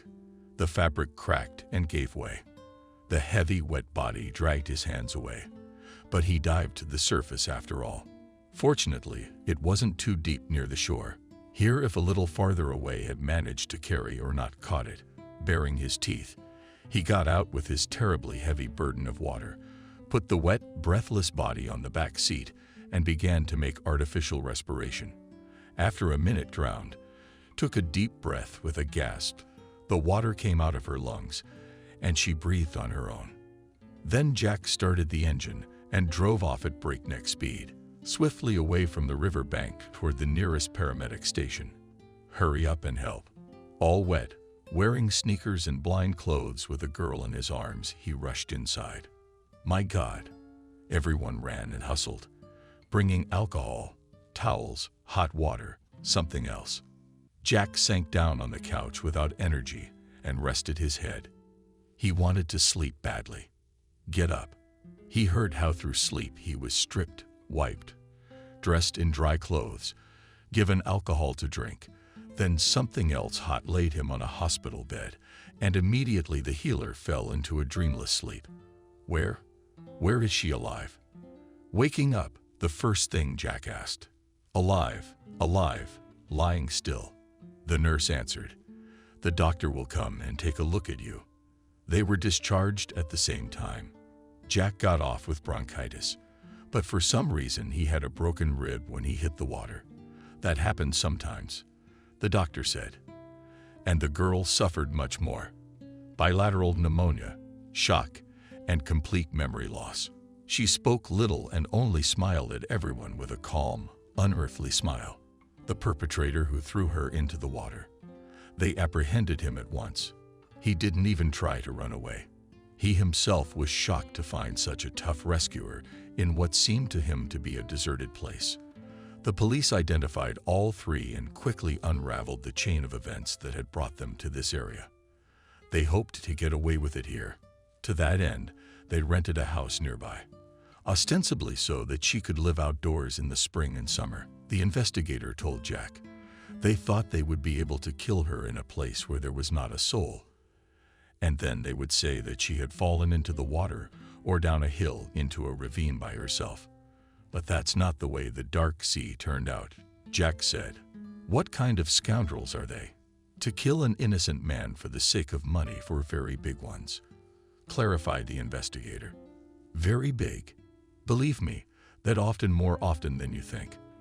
There are a lot of people who kill for a lot less.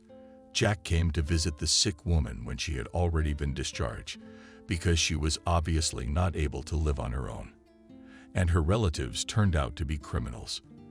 The guardianship authorities appointed a temporary state guardian for her, a social worker who came as often as service in a simple farmhouse without many amenities allowed. The rescued girl looked so defenseless and helpless that Jack's heart ached, just like when he found his novelty. He said hello as he entered. The setting was certainly not good. The former guardians had made no effort to find comfortable accommodations. Good afternoon. The girl echoed back and smiled slightly, more with her eyes than her lips, shyly, and she looked at Jack so trustingly that his insides were all at once overturned. That look, here outside the hospital walls, finally helped him understand who this young woman he had rescued reminded him of. Yes, undoubtedly, she had exactly the same eyes and the same open gaze as his on the money. But how could it be? Jack was already aware of her story, some of it told by the attending physician, and the rest by the social workers. How are you feeling? He asked, more out of politeness than to actually hear the answer. The answer would have told him nothing. Her eyes already said it all. And how lonely and homesick she was, and how scared and shivering at night, all alone in a strange house in a strange part of the world. As if realizing she didn't need an answer. She really didn't answer anything, just looked away and sighed and looked out the window at the fields and crossroads. Only just, looking out with dark knees from under the falling snow blanket. Pack up. I'll take you home," Jack suddenly said, not knowing how he did it. He had no intention of picking her up and had not prepared for this turn of events at all. "Good," she nodded, as if that's all she'd been waiting for, slowly and tentatively, and gated around the house.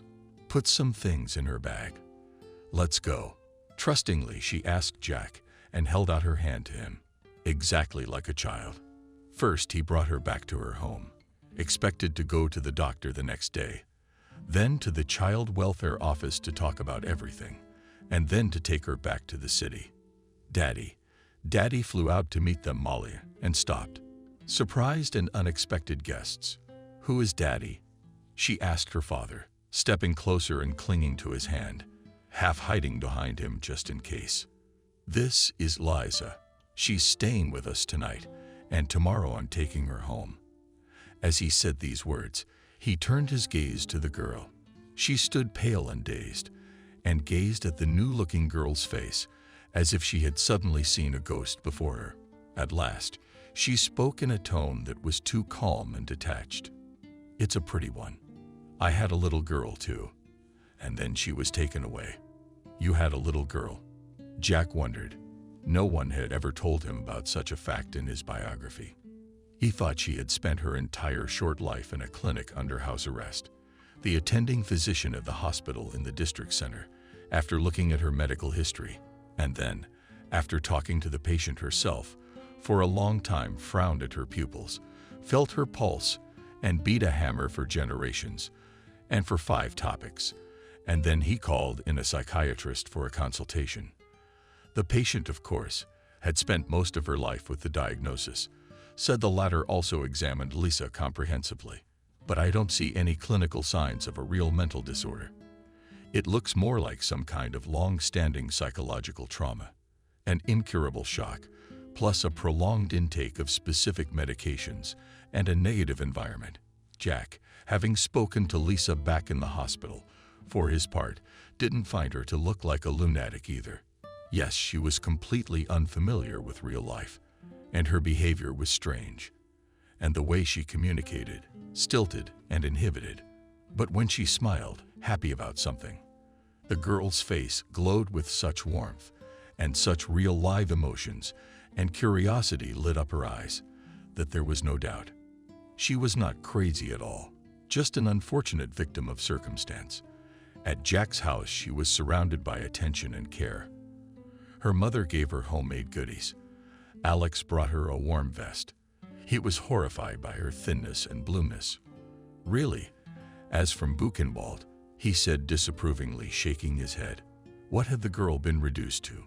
Molly, having freed herself and made sure that it was a stranger's aunt, no threat to her, brought her to show her toys. And even the cat came and rubbed his feet, and then suddenly jumped on his lap and began to poke him affectionately, which he had never done with strangers in his life. "Seal." Lisa smiled admiringly. "How nice and fluffy you are." She stroked and looked for his plush coat, wrenched her hands into it, and the cat patiently tolerated it all. He growled at her, kept silent, and went to sleep with her, although he always slept very sweetly and lay down next to her on a clean bed. And when his mother wanted to throw him away, angrily hissed at her, "Let him be here." Lisa asked, "Don't chase him away, please. She's a strange one, son," she said doubtfully to Jack's mother when the guests fell asleep. "She has had a very complicated life."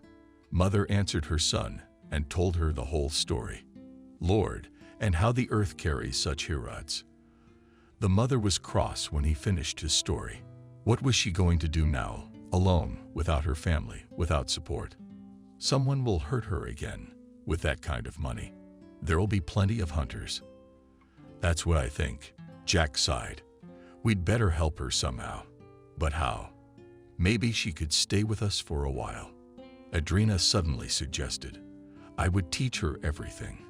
How to live, how to talk to people, how to manage the household little by little, of course." "Are you serious?" Jack asked, looking intently at his mother. "Of course," she nodded. "It's too bad about the girl. You can't leave people in this kind of trouble. I think, son, that it was fate that brought her to us, and you did not save her from the water by accident. It's God's work. All right, Mom. He kissed his mother on the forehead. You are the best. For tomorrow, Lisa was told that she could stay with them as long as she wanted. No one would force her to stay. And they won't take any money for her stay. You look to me like you're my own daughter. That's how I feel. That's the whole story, Adrina told her. Lisa looked intently at the woman and suddenly ran up to her and hugged her and cried. And Adrina, too, wept. What are you, daughter? Grandma, why are you crying? Molly came into the kitchen, holding her favorite doll in one hand. Are we in trouble? No, Molly answered her Adrina, wiping away her tears. We have joy sometimes cries too, you know. No, she shook her head. A girl laughs for joy. Let's have a better laugh. And she burst out laughing, showing the strange adults how to rejoice. That morning, Jack left for the big city where he himself had lived all these years and where Lisa was trying to survive. He was carrying with him an official request from the guardianship authorities so that he could meet the head doctor of the clinic where she had been seen and treated for years. Girl, Jack was determined to talk to him and get an abstract of her medical records. He still couldn't get enough of it. The strange resemblance between Lisa and Molly, and the girl's words about her baby being taken from her. Of course, the head psychiatrist was in no mood to explain anything to an outsider, but he did issue a statement. It couldn't be helped. Such requests had to be answered. Jack rubbed his chin thoughtfully and frowned. It did state in McKee that almost 5 years ago, Lisa had given birth to a baby girl, and then the name of the institution to which she was given afterwards. Already almost certain of his previously vague premonitions, he returned home where he was met by 3 women, an old one, a young one, and a very young one. They were baking apple pie and laughing merrily. We have something to show you, said the mother when she was finished with the dinner and the pie. Look, she took her hands for a day at a time and lifted the hairs on the back of her head and pulled them apart with her fingers. See the large, dark brown, heart-shaped mole flaunting under her long hair. It was Lisa who showed me it was there, my mother told me. She told me her baby had a mole like that. Do you understand anything, Jack? Yes, almost everything now. In turn, he too shared the information he had received with his mother. Jack Lisa entered the room and called his name for the first time. Isn't it good to have you back? You know, I remembered my daughter. Here she is. The girl pointed to Molly. They won't take her away from me now, will they? And Lisa looked at him with her cornflower eyes of a fairy elf, with such a Molly that he felt, understood suddenly what he should have understood long ago. He would never let her go again, and he would never give her up to anyone. Neither would Molly. Of course he would. Shouldn't you be worried now? Liza. He touched her hand gently. We're all together now, and we'll be fine.